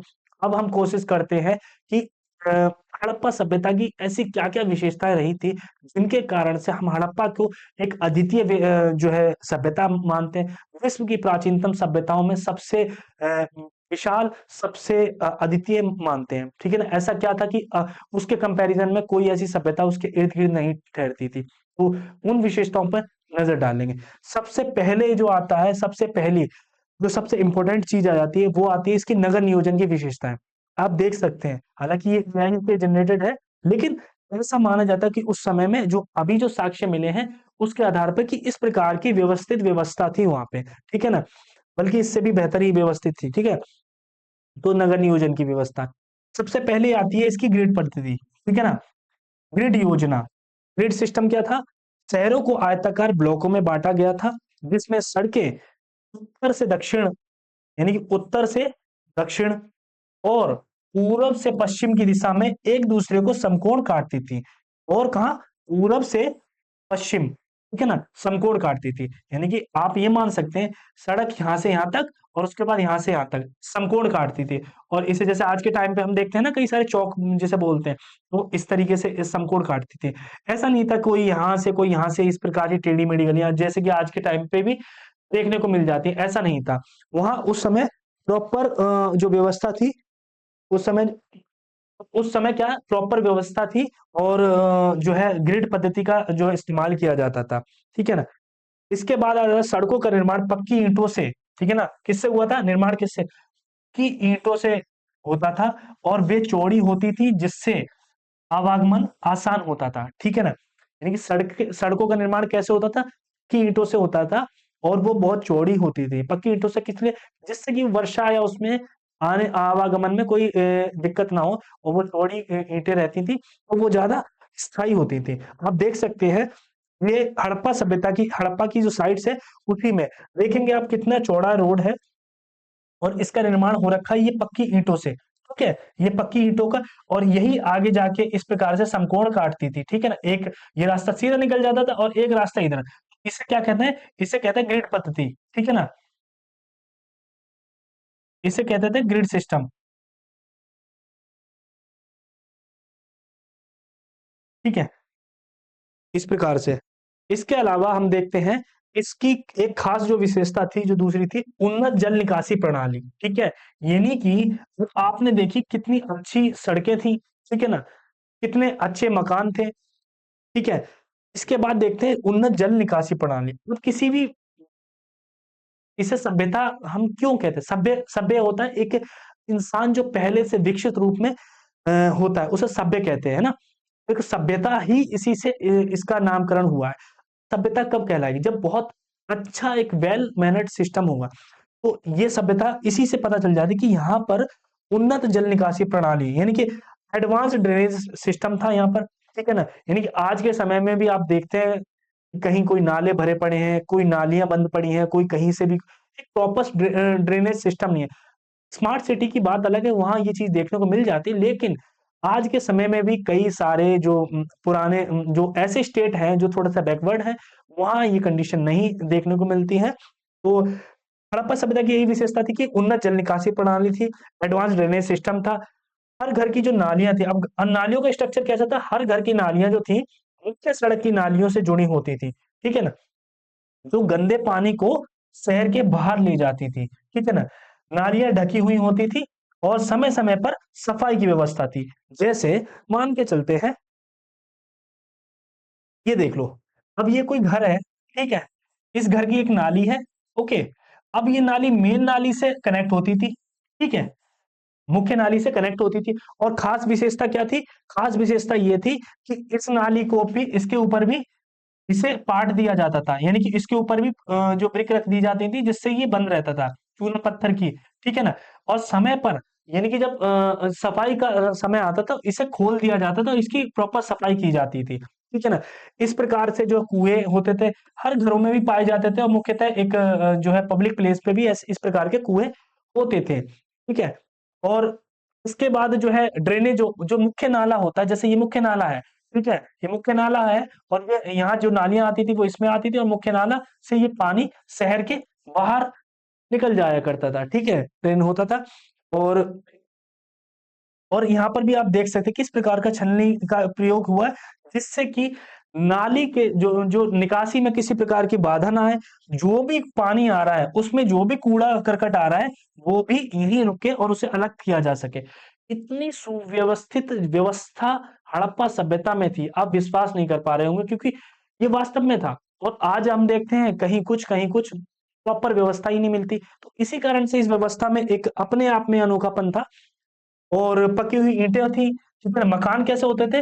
मकान होते थे पक्की ईंटों के। नगरों के जो भवन होते थे, भवनों और सार्वजनिक संरचनाओं की हुई ईंटों का बड़े पैमाने पर उपयोग किया जाता, ठीक है ना। आपने देखा कि जो स्ट्रक्चर होता था कैसे पक्की ईंटों का बना होता था। ईंटों का अनुपात, अब देखो ये भी चीज है, जिस समय पे जब खुदाई हुई तो इसकी जो ईंटों का प्रयोग ज्यादातर तो हमने जब क्या होता रेलवे ट्रैक बिछाया जा रहा था इंडिया में, भारतीय उपमहाद्वीप पे, तो बहुत सारी जो हड़प्पन साइड, तभी तो ये खोज हुई कि ये इतनी सारी ईंटें निकल कहाँ से रही हैं। मतलब बड़ी आश्चर्य जगह ब्रिटिशर जो यहाँ थे, उन्होंने क्या किया, उन्होंने बोल दिया कि हाँ ठीक है आप निकालो यहाँ से, ये ईंटें हैं, उनका यूज किया। यानी कि जो रेलवे ट्रैक बिछाने में इतनी ईंटों का प्रयोग कर लिया, फिर भी इतनी सारी ईंटें थी। खास विशेषता थी कि उनकी जो ईंटें थी बड़ी की ईंटों की बनी थी, और साथ के साथ उनका जो आकार था बिल्कुल एकदम सभी ईंटें समान आकार की, एक समान अनुपात होता था। पूरी हड़प्पा सभ्यता में समान अनुपात का प्रयोग किया जाता है, ठीक है। लंबाई, चौड़ाई और ऊंचाई मानकीकृत था, ऐसा नहीं था कोई भी छोटी कोई बड़ी, ऐसा नहीं था। जैसा आज के टाइम पे आप ईंटों का पैटर्न देखते हैं ना, सेम उसी प्रकार का ईंटों का पैटर्न तब था, ठीक है। आप देख सकते हैं कि जो भवन थे वो किस प्रकार से पक्की ईंटों के बने होते थे, ठीक है। ये स्ट्रक्चर है, वहीं की जो बिल्डिंग्स है, भवन है, वहां का दिखाया गया है। सारे के सारे ये पक्की ईंटों के बने हैं। ये वास्तविक जो हड़प्पा स्थल है उनकी तस्वीर है। और आप सोच सकते कितना इंटरेस्टिंग, आज देखते हैं हम ये सभ्यताएं तो कैसी वीरान पड़ी हैं, है ना। और किसी समय में ये बड़ी अपने आप में संपन्न सभ्यताएं थी, विश्व में इनका ताता बोलता।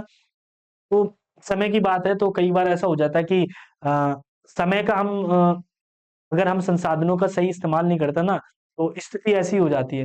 कभी भविष्य में भी ऐसा ना हो, मैं करता हूँ, लेकिन जिस प्रकार से हम जो संसाधनों का प्रयोग कर रहे हैं वो भी बहुत ज्यादा घातक सिद्ध हो सकता है हमारी सभ्यताओं, जो प्रेजेंट में जिन सभ्यता हमारी जो चल रही है उसके लिए। फिर टॉपिक पे वापस आते हैं। तो इस प्रकार की वो ईंटों का जो भवन होते थे। फिर आता है शहरों का विभाजन, सबसे मुख्य चीज आ जाती है सर कि शहरों को में हमने सुना है कि शहर बटे हुए थे। हाँ बिल्कुल बटे हुए थे। जैसा कि आज भी आप देखते हैं, अ, आपने देखा होगा, अगर आप दिल्ली में हैं तो दिल्ली में आपने देखा होगा एक एरिया पड़ता है कनॉट प्लेस का, नई दिल्ली का, वहां ज्यादातर पॉलिटिशियंस रहते हैं, वो उन्हीं के लिए रिजर्व है। आप वहां जाके कोई प्लॉट खरीद नहीं सकते, वो उन्हीं के लिए रिजर्व है। आप यूपी में जाएंगे, लखनऊ में चले जाए, कुछ एरिया इनके लिए रिजर्व होता है, ठीक है ना। और कुछ बस्तियां होती हैं जो आम लोगों के लिए होती है। यही स्ट्रक्चर पहले भी फॉलो हो रहा था। हमारी जो हड़प्पा सभ्यता में देखते हैं, हड़प्पा सभ्यता का विभाजन मुख्यतः दो भागों में होता था। जो उसकी संरचना थी, एक होता था गढ़, यानी कि जो ऊंचा भाग, जहां प्रशासनिक, यानी कि मैंने बताया ना, जैसे आज के टाइम भी प्रशासनिक कार्य, एडमिनिस्ट्रेशन जो वर्क होता है, एडमिनिस्ट्रेशन जो बिल्डिंग्स हैं, वो जैसे आपने देखा पार्लियामेंट हो गया और इंडिया गेट हो गया, ठीक है, प्रेसिडेंट हाउस हो गया, ये सब कहाँ है? ये सब नई दिल्ली में है ना। इस प्रकार से, और जो धार्मिक संरचना होती थी, एक होता था ऊंचा यानी गढ़, ठीक है ना, और दूसरा जिसे कहते थे, उसे कहते थे निम्न नगर, ठीक है, निम्न नगर, नहीं लोअर टाउन बोलते थे, ठीक है। निम्न नगर ये आम लोगों के लिए होता है, ये नीचा और बड़ा भाग होता था। ये नहीं कि बड़ा भाग होता था लेकिन नीचे होता था, और जो वो होता था वो कहाँ ऊपर होता था, लेकिन छोटा भाग होता था, ठीक है। इसे इसे हम क्या कहते हैं? इसे हम दुर्ग के रूप में भी कहते हैं, हिंदी में कई बार अगर आ जाए तो इसे दुर्ग भी कहते हैं, ठीक है, दुर्ग। उसके बाद आ जाते हैं निम्न नगर या लोअर टाउन, ठीक है ना। लोअर टाउन को हमने देखा। आप इस स्ट्रक्चर को देखिए, ठीक है ना। ये हड़प्पा साइट का ही एक तस्वीर है। इसमें आप देखेंगे छोटा लेकिन ऊंचा, ये क्या कहलाता है, ये दुर्ग कहलाता है, ठीक है ना। और ये बड़ा लेकिन नीचा, ये क्या कहलाता है, निचला शहर, ठीक है ना। तो दो भागों में बांटा था। ऐसा माना जाता है कि जो व्यवस्था के केंद्र में या धनी या संपन्न व्यक्ति थे, खास तौर पे ये माना जाता है जो व्यापारी लोग थे, उन्हें इस सभ्यता का केंद्र में रखा जाता है। तो वो लोग यहाँ रहते थे, ठीक है ना, इन ऊंचे शहरों में, ठीक है ना। तो ऐसा मान, तो इस प्रकार से हमने देखा कि जो हड़प्पा सभ्यता है, दो भागों में, एक होता है गढ़ या दुर्ग और दूसरा होता है निम्न नगर, ठीक है। तो उसके हिसाब से हमने दो भागों में देख लिया। अगला आता है आवासीय व्यवस्था, यानी कि घर जो है आमतौर पर सड़कों के दोनों ओर बने होते थे। अगर ये सड़क जा रही है तो घर कहाँ है? दोनों तरफ होता है। लेकिन इसकी खास बात बात क्या थी? खास बात ये होती थी कि जो भी घर था, उसका जो मुख्य जो है द्वार है, वो कभी भी इस तरफ नहीं होता था, बल्कि उसका गेट इस तरफ होता था, पीछे की तरफ होता था, ठीक है ना। तो ये ध्यान रखने वाली बात है। सोचिए कि कितना ध्यान रखा गया बारीक से बारीक चीजों पे, ठीक है ना, कि कभी यहाँ से निकलते ही बहुत ज्यादा ट्रैफिक या एंक्रोचमेंट ना हो, जैसा कि आज के टाइम पे हम देखते हैं, ठीक है ना। आमतौर पर जो घर जो है सड़कों के दोनों ओर बने होते थे, जिसमें स्नानागार, ठीक है, स्नानागार होता था, ठीक है ना, रसोई और कुएं भी होते थे।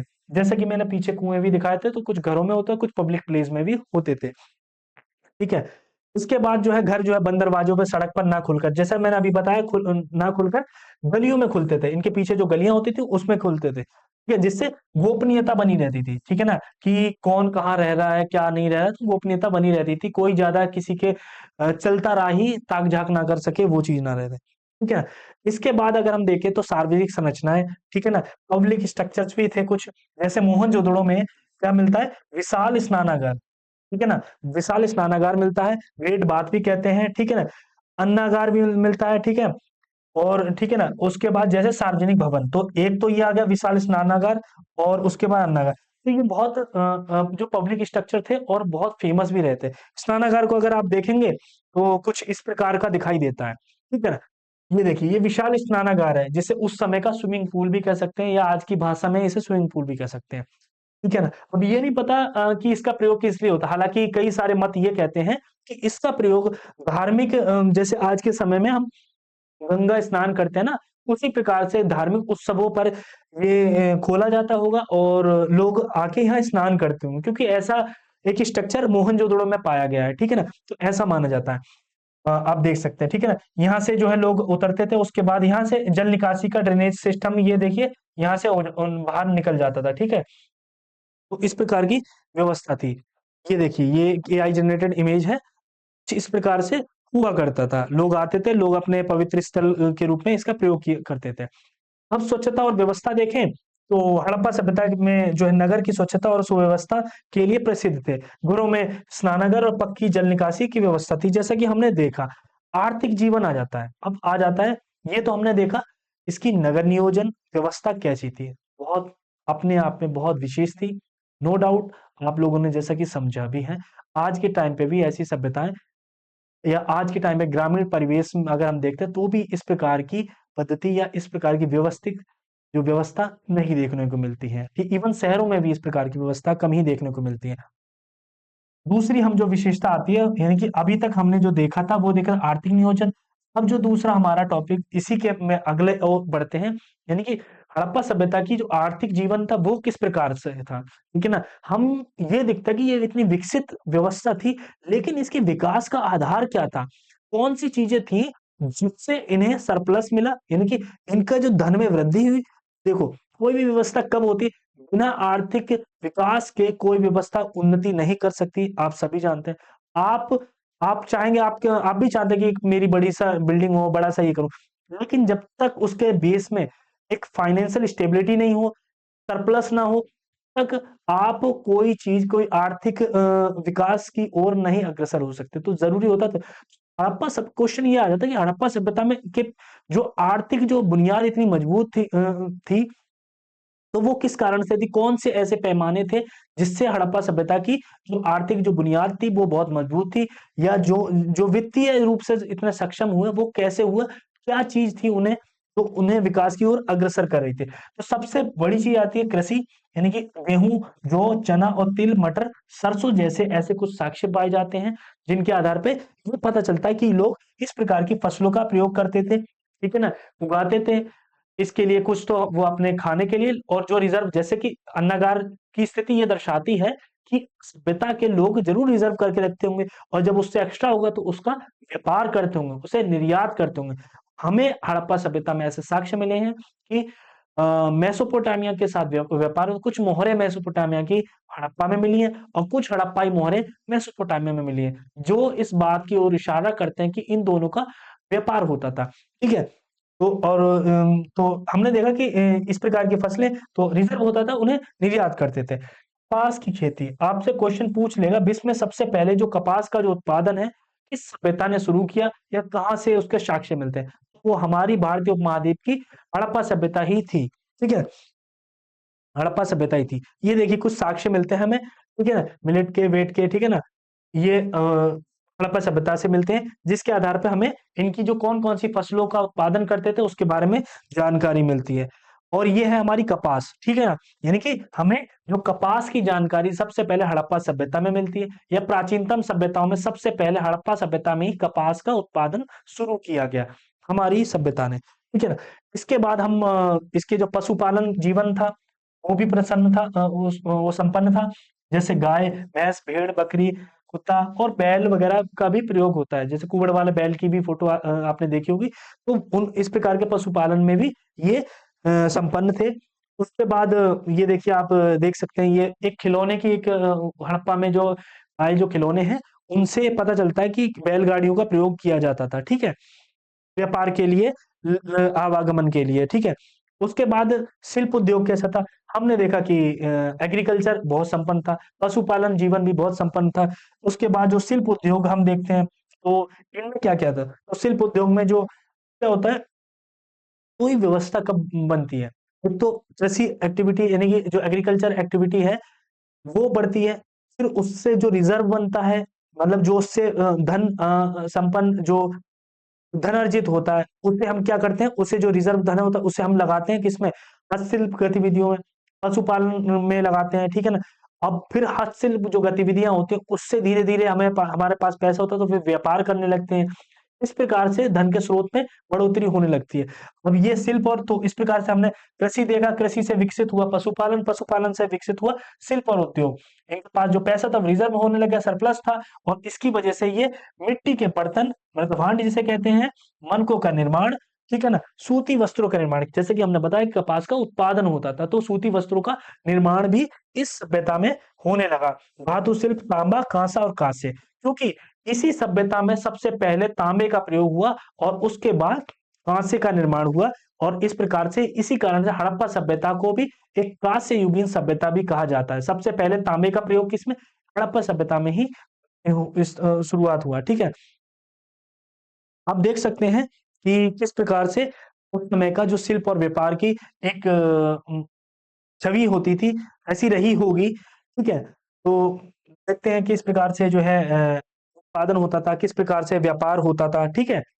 तो इस प्रकार की उस समय जिस प्रकार के जो साक्ष्य मिलते हैं, उसके आधार पर हम कह सकते हैं कि बड़ी संपन्न व्यवस्था रही होगी आर्थिक जीवन की। व्यापार और वाणिज्य जब देखते हैं हम, तो स्थल और जल दोनों मार्गों से, किससे? एक तो स्थल से, और जल मार्ग, दोनों से व्यापार होता था, ठीक है ना? केवल स्थल से ही नहीं होता था, बल्कि जल से भी होता था, आंतरिक भी होता था, और साथ के साथ विदेशी व्यापार भी होता था, ठीक है ना? यानी कि इंटरनल और एक्सटर्नल ट्रेड भी होता था, ठीक है? आंतरिक यानी कि स्टेट से, स्टेट में राखीगढ़ी से कोई चीज़ जा रही है, वो मोहनजोदड़ो जा रही है, ठीक है ना? इस प्रकार से, और कई बार ऐसा जो अंतर्राष्ट्रीय व्यापार की बात करें, तो मोहनजोदड़ो से कहाँ जा रही है? मेसोपोटामिया जा रही है, इस प्रकार से, या इजिप्ट जा रही है, ठीक है ना? मानकीकृत तौल और माप प्रणाली का उपयोग होता था, ठीक है ना? यानी कि जो यहाँ से जो बाट का मिलता है, तो वो यानी कि प्रॉपर जो मानक का प्रयोग होता था, उसी के आधार पर, यानी कि बाटों का प्रयोग होता था। एक निश्चित मानदंड प्रणाली थी, ठीक है? फिर हम देखते हैं, और अ, वजन, वजन के हम देखें तो ये ज्यादातर किसके, बाट पत्थर के बने होते हैं। आज के टाइम में आप अगर पुराने समय के भी, आज से कुछ साल पहले के भी देखें ना, तो लोहे के बाट होते थे, ठीक है ना? और उससे पहले जाएंगे तो पत्थर के बाट प्रयोग होते थे। और ये किस समय? हड़प्पा कालीन समय में पत्थर के ऐसे बने जो बाट का प्रयोग किया जाता है वजन तोलने के लिए, ठीक है। और ये कैसे होते थे, जो गुणात्मक प्रणाली होती थी, यानी कि 1 2 4 8 16 32, ठीक है ना। इस प्रकार की, यानी कि कोई अगर बाट है, एक एक फिर 2 का, फिर 4 का, फिर 8 का, फिर 16 का, इस प्रकार की प्रणाली का प्रचलित थी, ठीक है ना। एक मानक था पूरा, ठीक है ना, एक स्टैंडर्ड था, ठीक है ना। साथ के साथ दशमलव प्रणाली भी थी यहाँ, 10 20 जो है 50 और 100, ठीक है ना। यानी कि इस प्रकार से हुई थी। और माप का उपकरण भी थे, ठीक है, मापने का जो पैमाना भी होता था, ठीक है ना। तो ये व्यापार से रिलेटेड कुछ चीजें थी। अब हम देखते हैं कि वहां की जो सामाजिक जो व्यवस्था थी वो कैसी थी, ठीक है ना। अभी हमने पढ़ा नगर नियोजन, पढ़ा हमने हमने पढ़ा जो व्यापार और कृषि शिल्प और व्यापार। फिर हमने पढ़ा जो है हमारा नगर नियोजन, उसके बाद आर्थिक जीवन, और उसके बाद अब चलते हैं हम सीधा यहाँ का सामाजिक जीवन की ओर, ठीक है ना। सामाजिक जीवन अगर हम संरचना देखते हैं तो हमें कुछ ऐसे साक्ष्य मिलते हैं। बहुत ज्यादा जानकारी तो सामाजिक जीवन के बारे में नहीं मिलती, क्योंकि कोई लिखित साक्ष्य हम पढ़ नहीं सके। और जो पुरातात्विक साक्ष्य हैं उससे एक अंदाजा, एक आंकलन किया गया कि ऐसा रहा होगा, ठीक है ना। तो जितना हमें पता चल गया, जितना हमें पता चल पाया उसके आधार पर हम इतना कह सकते हैं, यहाँ की जो सामाजिक व्यवस्था थी वो भी अपने आप में बड़ी ही उन्नत किस्म की थी, ठीक है। नगर नियोजन में समानता दिखाई देती है, यानी कि जो नगर का जो नियोजन होता था, ठीक है ना। अगर हम बेशक हम देखते हैं असमानता के कुछ लक्षण भी थे, जैसे आपने दुर्ग देखा, लेकिन अगर यहाँ देखें तो यहाँ सब लोग इक्वली अ, समान रूप से जीवन यापन करते थे, ठीक है ना। कहीं किसी प्रकार का भेदभाव का ऐसा कुछ नहीं मिलता, ठीक है ना। व्यवस्थित जो सामाजिक जीवन था, ठीक है ना, बड़ा व्यवस्थित सामाजिक जीवन था। इसके अलावा जो स्त्री की स्थिति भी बहुत अच्छी मानी जाती है, क्योंकि ऐसा माना जाता है जो मातृ देवी की जो पूजा की जाती थी, जाहिर सी बात है, ऐसा माना जाता है कि स्त्रियों की स्थिति बहुत अच्छी रही होगी, आकलन किया जाता है। आभूषणों का प्रचलन था यहाँ पर, ठीक है ना, आभूषणों का प्रचलन था।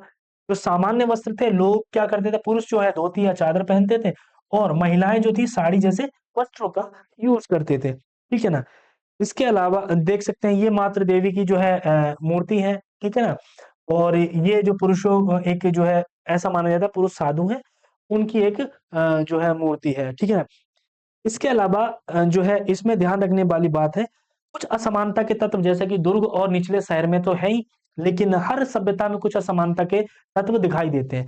अब हमने देखे कि जो हमें जो कब्रें मिली, तो उन कब्रों में क्या, उन कब्रों में कुछ बड़ी संपन्न कब्रें थी और कुछ बड़ी गरीबी से कुछ बड़ी संपन्न जो कब्रें मिली, और कुछ बड़ी कमजोर किस्म की जो धनहीनता को दिखाती थी। यानी कि कईयों के साथ में यहाँ मर्दभांड मिलते हैं, और कईयों के साथ आभूषण या फिर कुछ धातु से निर्मित जो है औजार या फिर मनके या इस प्रकार की सामग्री मिलती है, जो उसकी धन संपन्नता को इंगित करती हैं, ठीक है ना। कब्रों पे देखें तो कब्रों के साथ जो वस्तुएं थी, तो मैंने बताया जैसे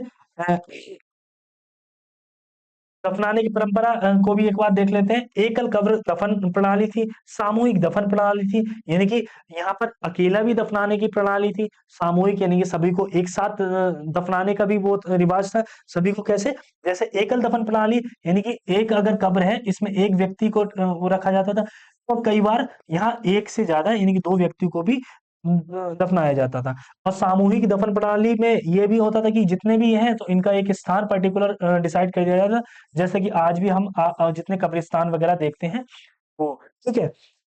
और उसके बाद जो है शव के साथ जो मिट्टी के बर्तन रखे जाते थे, आभूषण रखे जाते थे, तो उनकी एक स्थिति को दर्शाते थे। ऐसा माना जाता है वो ये उन इस चीज में विश्वास करते थे कि जिस व्यक्ति का जो सामान है वो उसे के साथ रख दिया जाता था, जिससे कि ऐसा माना जाता है कि वो जन्म के बाद के जीवन पे भी विश्वास करते होंगे। इसी कारण से इस प्रकार के हमें साक्ष्य उपलब्ध होते हैं, ठीक है ना। इस प्रकार से आपने देखा, तो ये इनकी जो सामाजिक व्यवस्था थी, उसके कुछ हमें तथ्य मिलते हैं। और इनका जो धार्मिक जीवन की ओर अगर हम बढ़ते हैं, यानी कि धार्मिक जीवन किस प्रकार का था, तो उसमें भी कई चीजें हमें जानने को मिलती हैं। धार्मिक जीवन में अगर आप देखेंगे तो मुख्य इनका जो विश्वास था वो कोई किसी प्रकार की कोई ऐसा मंदिर वगैरह यहाँ कोई स्ट्रक्चर नहीं मिलता है।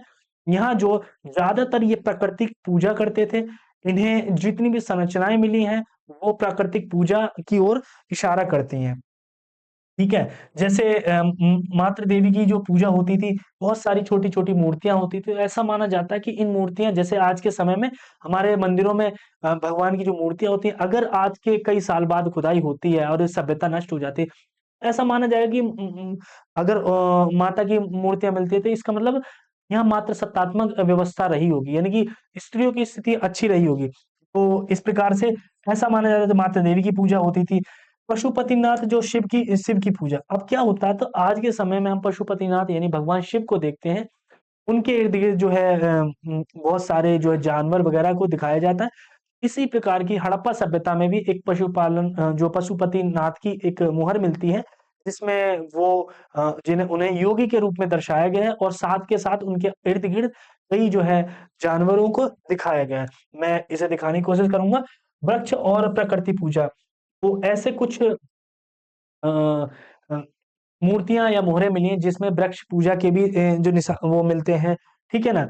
अब धार्मिक स्थल में देखें तो मोहनजोदड़ो का विशाल जो स्नानागार है, वो इस ओर इशारा करता है कि शायद वो लोग पवित्र स्नान को वरीयता देते होंगे, पवित्र स्नान में भरोसा रखते होंगे।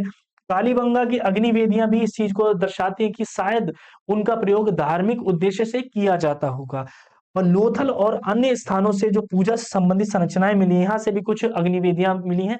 तो यहाँ से ये भी इस चीज़ को दर्शाने की कोशिश करते हैं कि शायद वो उनका धार्मिक जो विश्वास इस ओर रहा होगा, तो उसके थ्रू हम समझने का प्रयास करते हैं कि हड़प्पा सभ्यता में भी एक धार्मिक व्यवस्था स्थापित थी।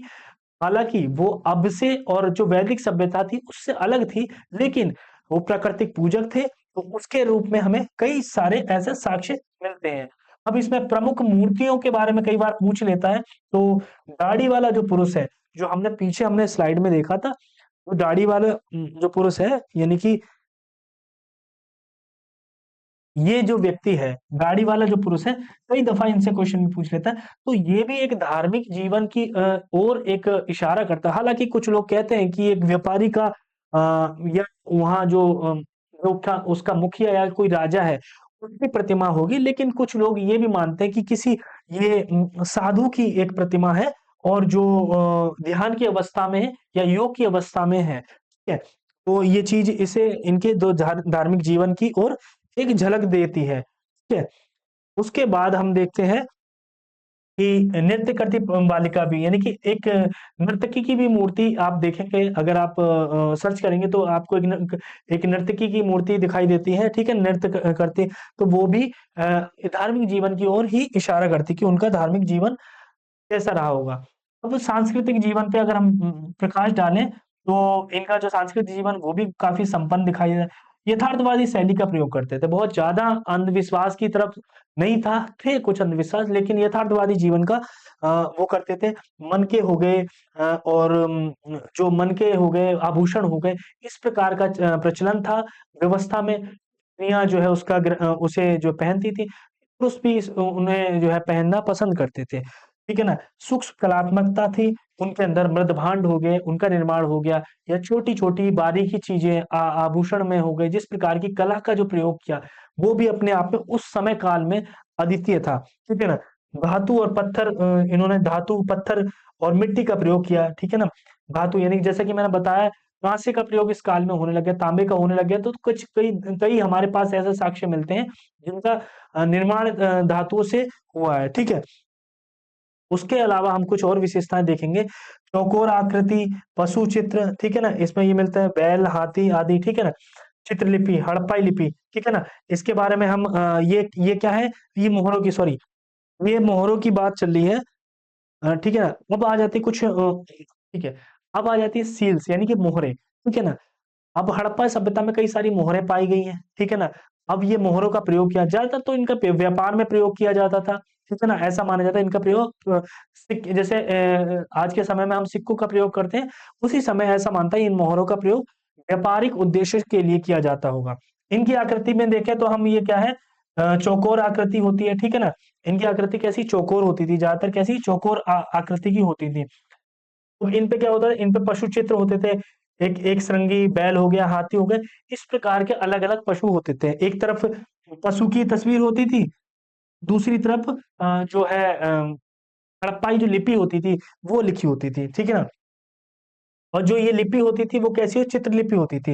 यानी कि जो हड़प्पा में जो लिपि होती है, हम लिपि आगे पढ़ेंगे, उसमें वो कैसी चित्रात्मक लिपि होती थी, ठीक है ना।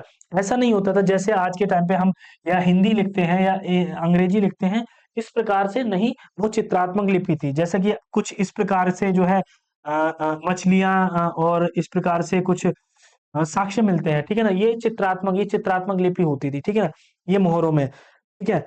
इसके बाद जो इनका उपयोग किसमें किया जाता, तो जैसा कि मैंने बताया, इनका उपयोग व्यापार में मुख्य रूप से किया जाता था, ठीक है ना, व्यापार में मुख्य रूप से किया जाता है।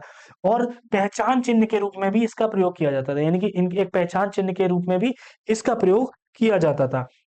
जैसा कि आप ये देख सकते हैं, ये सिंधु लिपि है, ठीक है ना। अब मुहर है, उसमें इस प्रकार से एक किसी एक जानवर की तस्वीर होती थी, और लिपि का भी प्रयोग ऐसा, ये चित्रात्मक लिपि होती है, ठीक है ना। ये क्या है, ये जो लिपि है यही है चित्रात्मक लिपि।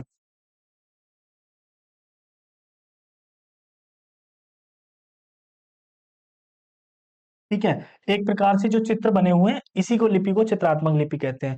यहाँ एक जानवर होता था, ठीक है ना, तो ये जो मोहरे कहलाती थी, ठीक है ना। अब यहाँ बात करते हैं सिंधु लिपि की। अब इसमें ये लिपि लिखी है, ठीक है ना, तो ये लिपि अभी तक की ऐसी लिपि है कि इसे अभी पढ़ा नहीं जा सका। इसी कारण से जो हड़प्पा सभ्यता को आग प्रागैतिहासिक काल का दर्जा दिया जाता है, ठीक है। उसके बाद हम देखते हैं इस लिपि की क्या क्या विशेषताएं थी। देखो लिपि थी, इसमें चिन्ह कितने होते हैं, 375 से लगभग 400 चिन्ह इस लिपि में पाए गए, ठीक है ना। और इनकी दिशा कैसी होती थी, दाएं से बाएं, दाएं से बाएं। यानी कि देखो आज हम जो लिपि लिखते हैं, अगर हम शुरू करते हैं, ठीक है ना, जैसे लिपि लिख रहे हैं, तो हमने इस प्रकार से लिखेंगे हम, ठीक है। तो ये क्या हुआ, ये किधर से, ये बाएं से लेके दाएं हुई, लेफ्ट से राइट। लेकिन जो हड़प्पा सभ्यता की जो लिपि थी वो थी दाएं से, यानी कि इधर से शुरू होती थी बाएं तक। यानी कि अगर हम देखें इस लिपि में, यहां से शुरू होती थी, ठीक है, और इस तरीके से यहाँ अंत होता था, ठीक है, इस प्रकार से लिखी जाती थी। तो नंबर वन, ये चित्रात्मक लिपि थी। नंबर टू, ये दाएं से बाएं लिखी जाती थी, ठीक है। उसके बाद में स्थान जो है ये मोहरों में इसका यूज होता था, कहाँ कहाँ यूज होता, मोहरों पे यूज होता था। जो तांबे की जो पट्टियां होती थी उन पर यूज होता था इन लिपियों का, ठीक है। इसके अलावा जो स्थिति अगर हम देखें, तो क्या अभी तक ये पढ़ी गई है, तो बिल्कुल ये अभी तक बिल्कुल नहीं पढ़ी जा सकी है, ठीक है ना, इन्हें पढ़ा नहीं जा सका। क्वेश्चन पूछ लेगा कि हड़प्पा सभ्यता की लिपियों को पढ़ा गया है क्या, तो आंसर होगा बिल्कुल भी इसे नहीं पढ़ा जा सका, ठीक है। अगला फिर है अपठित होने के कारण क्या है, यानी कि इसे इस लिपि को ना पढ़ने के क्या कारण है। तो पहला कारण तो ये है कि बहुत कम लेख उपलब्ध है, ठीक है ना, कुछ एक मोहरे ही मिली हैं, उन पे ही लिपि का खनन हुआ है, ठीक है। और इसमें सिर्फ यानी कि कुछ मोहरे मिली हैं, उन्हीं पर ही लिपि लिखी हुई है। बहुत सारी कोई ऐसी कोई पट्टिका या कोई एक ऐसी कोई बड़ा शिलालेख वगैरह नहीं मिला है जहां बड़े विस्तार से लिखा हो। अब शब्द हमारे पास कम होंगे तो बड़ा डिफिकल्ट होता है उसे डिकोड करना, ठीक है। उसके बाद इसमें क्या है, द्विभाषी अभिलेख नहीं है, ठीक है ना, यानी कि दो भाषाओं के कोई किसी प्रकार के अभिलेख नहीं मिलते हैं, ठीक है ना। और सबसे लंबा लेख केवल 26 चिन्ह है। अगर मैक्सिमम इनका जो लेख है, ठीक है ना, मैक्सिमम लेख है, इसमें केवल 26 चिन्ह ही होते हैं, ठीक है ना। अब आप बताओ, अगर 26 चिन्ह के आधार पर किसी लिपि को डिकोड करना हो तो कैसे पॉसिबल होगा, बहुत डिफिकल्ट होता। हालांकि इस दिशा में प्रयास जारी है, और अगर ये चीज लिपि को पढ़ा जा सके तो हमें बहुत सारे ऐसे रहस्य पता चल सकते हैं जो उस व्यवस्था से, उस सभ्यता से रिलेट करते होंगे, ठीक है ना। तो इसके बाद हम देखते हैं अगला जो और अंतिम जो टॉपिक आता है वो आता है हड़प्पा का पतन। अब आप सोच रहे होंगे कि कितनी विशाल सभ्यता थी, कितनी अद्वितीय सभ्यता थी, अपने आप में अनोखी सभ्यता थी, आज वो क्यों वीरान खंडरों में तब्दील हो गई है, ठीक है। ऐसा क्या कारण रहा है, इसके पीछे बहुत सारे कारण आते हैं, ठीक है। तो इस टॉपिक में हम पढ़ेंगे हड़प्पा के पतन, ठीक है ना, कौन कौन से इसके पतन के मुख्य कारण रहे थे, क्यों एक सभ्यता अपने आप में एक ऐसी सभ्यता थी कि उसके बराबर कोई सभ्यता ही नहीं थी, ठीक है ना? जो आज के वर्तमान परिदृश्य में को भी फेल कर देती है, ठीक है ना? तो पतन के कारण हम देखेंगे तो कोई पतन का एक कारण नहीं था। तो सबसे मुख्य जो कारण आ जाता है, वो आ जाता है प्राकृतिक कारण, ठीक है ना? यानी कि कुछ ना कुछ प्राकृतिक जो कारण रहे, बदलाव हुए हैं, प्रकृति से छेड़छाड़ हुई है, जिसके कारण से कुछ ना कुछ आपदाएँ आई हुई होंगी। ऐसे साक्ष्य मिलते हैं, जिनके कारण से हड़प्पा सभ्यता का अंत हुआ। तो सबसे पहला इसका प्रमाण ऐसा मिलता है कि नदियों का मार्ग परिवर्तन हुआ था। यानी कि जो नदियाँ थी, जैसे सिंधु नदी थी, सिंधु नदी ने ऐसा माना जाता है कि अपना मार्ग देखिए इसमें ना कई सारे जो विद्वान होते हैं, अपनी-अपनी थ्योरी देते हैं, ठीक है ना? एक प्राकृतिक कारण होता है, एक कोई कहता है कि आर्यों ने आक्रमण किया। हालाँकि अभी डीएनए जो टेस्ट हुआ है, उसके आधार पे ये इससे अमान्य करार दे दिया गया ठीक है? एक प्राकृतिक कारण हो गया आपका, ठीक है? आर्यों की एक थ्योरी चल रही है, एक क्लाइमेट का जो अलग रीज़न रहा है, ठीक है? तो सबसे पहले प्राकृतिक कारण में देखें, तो नदियों का मार्ग परिवर्तन हो गया था, ऐसा माना जाता है सिंधु नदी जो थी उसने अपना मार्ग परिवर्तन कर लिया था, जिसके कारण से मान के चलते हैं ये सिंधु नदी है, इसके आस-पास सभ्यताएँ पनपी, लेकिन इस नदी ने ही अपना रास्ता बदल दिया, तो यहाँ सूखा पड़ गया हो, ठीक है ना? इस कारण से यहाँ पर जो लोग थे यहाँ से प्रवासित हुए और भारत में पूर्व की ओर बढ़ गए। ऐसा माना जाता है कुछ लोग ऐसा कहते हैं। कुछ लोग कहते हैं कि यहाँ पर जो सिंधु नदी थी, यहाँ जो बाँध था, यानी कि जो सिंधु नदी पे जो बाँध बनाया था, सिंधु नदी ने जो बाँध बनाया था, उस बाँध का इतना ज़्यादा पानी स्टोर हो चुका था कि वो बाँध टूट गया और उसके बाद से इस क्षेत्र में बाढ़ आ गई, ठीक है ना? तो बाढ़ का भी रीज़न दिया जाता है, ठीक है ना? तो सूखे का रीज़न हो गया, उसके बाद बाढ़ का रीज़न आ जाता है। इसके क्योंकि ऐसे जो हड़प्पा से कई ऐसे साक्ष्य मिलते हैं जहाँ जो है मिट्टी में जो बाढ़ की जो परतें पानी के बाद जो बन जाती हैं तो ऐसे साक्ष्य भी मिले हैं, ठीक है? और सूखे के साक्ष्य भी मिले हैं। इसके अलावा एक जो कारण आ जाता है वो दूसरा जो कारण आता है वो आर्थिक कारण आ जाता है। यानी कि ऐसा माना जाता है कि हड़प्पा सभ्यता बहुत एक विकसित सभ्यता थी उसके व्यापार और उसके शिल्प और व्यापार के कारण।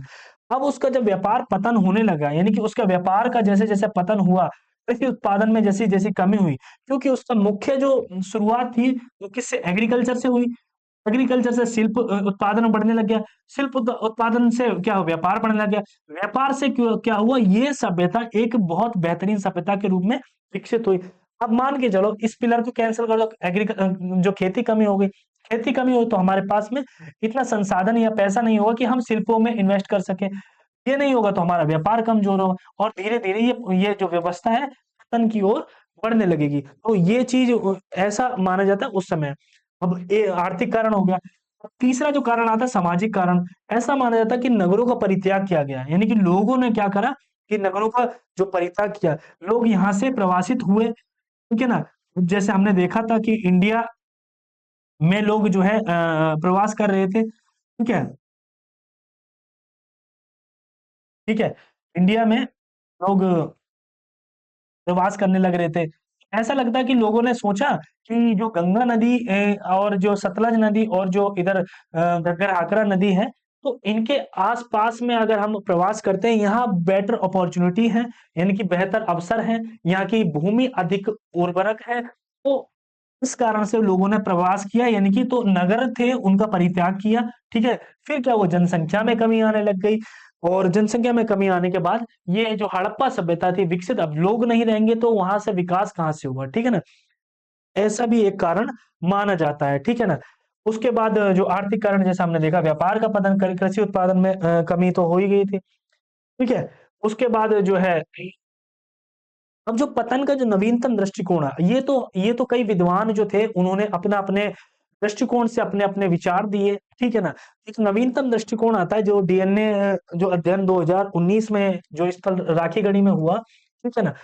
उससे क्या पता चलता है? उससे ये पता चलता है कि हड़प्पा वासी आज इसके दक्षिण एशियाई लोगों से मिलते-जुलते हैं, ठीक है ना? यानी कि हड़प्पाई जो लोग हैं, आज के जो दक्षिण एशियाई जो लोग हैं, उनसे मिलते-जुलते हैं। दूसरा क्या निष्कर्ष निकला? आनुवांशिक निरंतरता देखती है, यानी कि जो लोगों का जो आनुवांशिक यानी कि जो उनका जीन था, वो आज भी लोगों में पाया जाता है, लेकिन कोई प्रॉपर एक स्थल पे नहीं, काफ़ी मिक्स अप हो गया है, ठीक है? आर्य आक्रमण का सिद्धांत कमजोर हो गया, जिसके कारण से जो आर्यन जो थ्योरी थी वो कमजोर हो गई है, ठीक है ना। तो इस प्रकार से हमने देखा ये एक रिपोर्ट आई है अभी, तो इस प्रकार से एक ये जो है नवीनतम रिपोर्ट के आधार पे अब इसमें एक चीज और निकल के आई कि जो है विनाश जो है अचानक नहीं हुआ। इससे एक बात स्पष्ट हुआ, विनाश अचानक नहीं हुआ। बहुत काम की चीज है। अगर आपसे कोई पूछे कि हड़प्पा सभ्यता, देखिए हम जितनी बात कह पा रहे हैं केवल और केवल तथ्यों के आधार पे या साक्ष्यों के आधार पे कह पा रहे हैं, ठीक है ना। तो जितनी स्टडी की गई उसमें जो रिसेंटली रिपोर्ट आई है, डीएनए रिपोर्ट आई है, उसमें एक चीज क्लियर हुई कि विनाश जो है अचानक नहीं हुआ, ये धीरे धीरे धीरे धीरे हुआ। जैसा कि हम देखते भी हैं, जो परिवर्ती जो हड़प्पा सभ्यता का जो काल होता है वो हमारा 1900 बीसी से लेके 1300 बीसी, यानी कि इसकी जो कॉलोनी है वो एक ही टाइम पीरियड में नहीं बल्कि धीरे धीरे विस्थापित हुई थी, ठीक है ना। उसके बाद सांस्कृतिक निरंतरता, यानी कि जो तथ्य, जो बाटों का प्रयोग होता था उस समय, जिस प्रकार से मकानों का निर्माण होता था, जो पक्की ईंटों का निर्माण होता था, मकानों का निर्माण होता था, जो सांस्कृतिक तत्व होते थे, गहने मन के पहनना और जो साड़ी और धोती पुरुष के लिए, वो आज भी कहीं ना कहीं हमारी जो वर्तमान सभ्यता में भी उसके कई तत्व नजर आते हैं, ठीक है ना। पशुपतिनाथ की जो पूजा उस समय होती थी वो आज भी कहीं ना कहीं पूजा की जाती है, ठीक है। तो इसके आधार पे हम वो निरंतरता, सांस्कृतिक निरंतरता दिखाई देती है। तो तो दोस्तों ये थी हड़प्पा सभ्यता की एक अपनी कहानी, कैसे एक विकसित व्यवस्था हड़प्पा सभ्यता की जो थी कैसे एक वीरान खंडर में तब्दील हो गई। दोस्तों इस वीडियो में मैंने लगभग सभी पॉइंट्स को कवर करने की कोशिश की है और बड़े ही प्रैक्टिकल तरीके से बेसिक से लेके हमने एडवांस तक ले जाने की कोशिश की। लगभग जो पढ़ाने का जो तरीका था उसमें बिल्कुल सरल और सहज रूप से समझाने की कोशिश की। आशा करता हूँ आपको वीडियो अच्छी लगी होगी। वीडियो अच्छी लगी तो प्लीज लाइक करें, सब्सक्राइब करें चैनल को और वीडियो को जरूर शेयर करें। दोस्तों इस वीडियो को मैं इस सीरीज को कंटिन्यू रखना चाहता हूँ, तो प्लीज लाइक एंड सपोर्ट करें। Thank you for watching.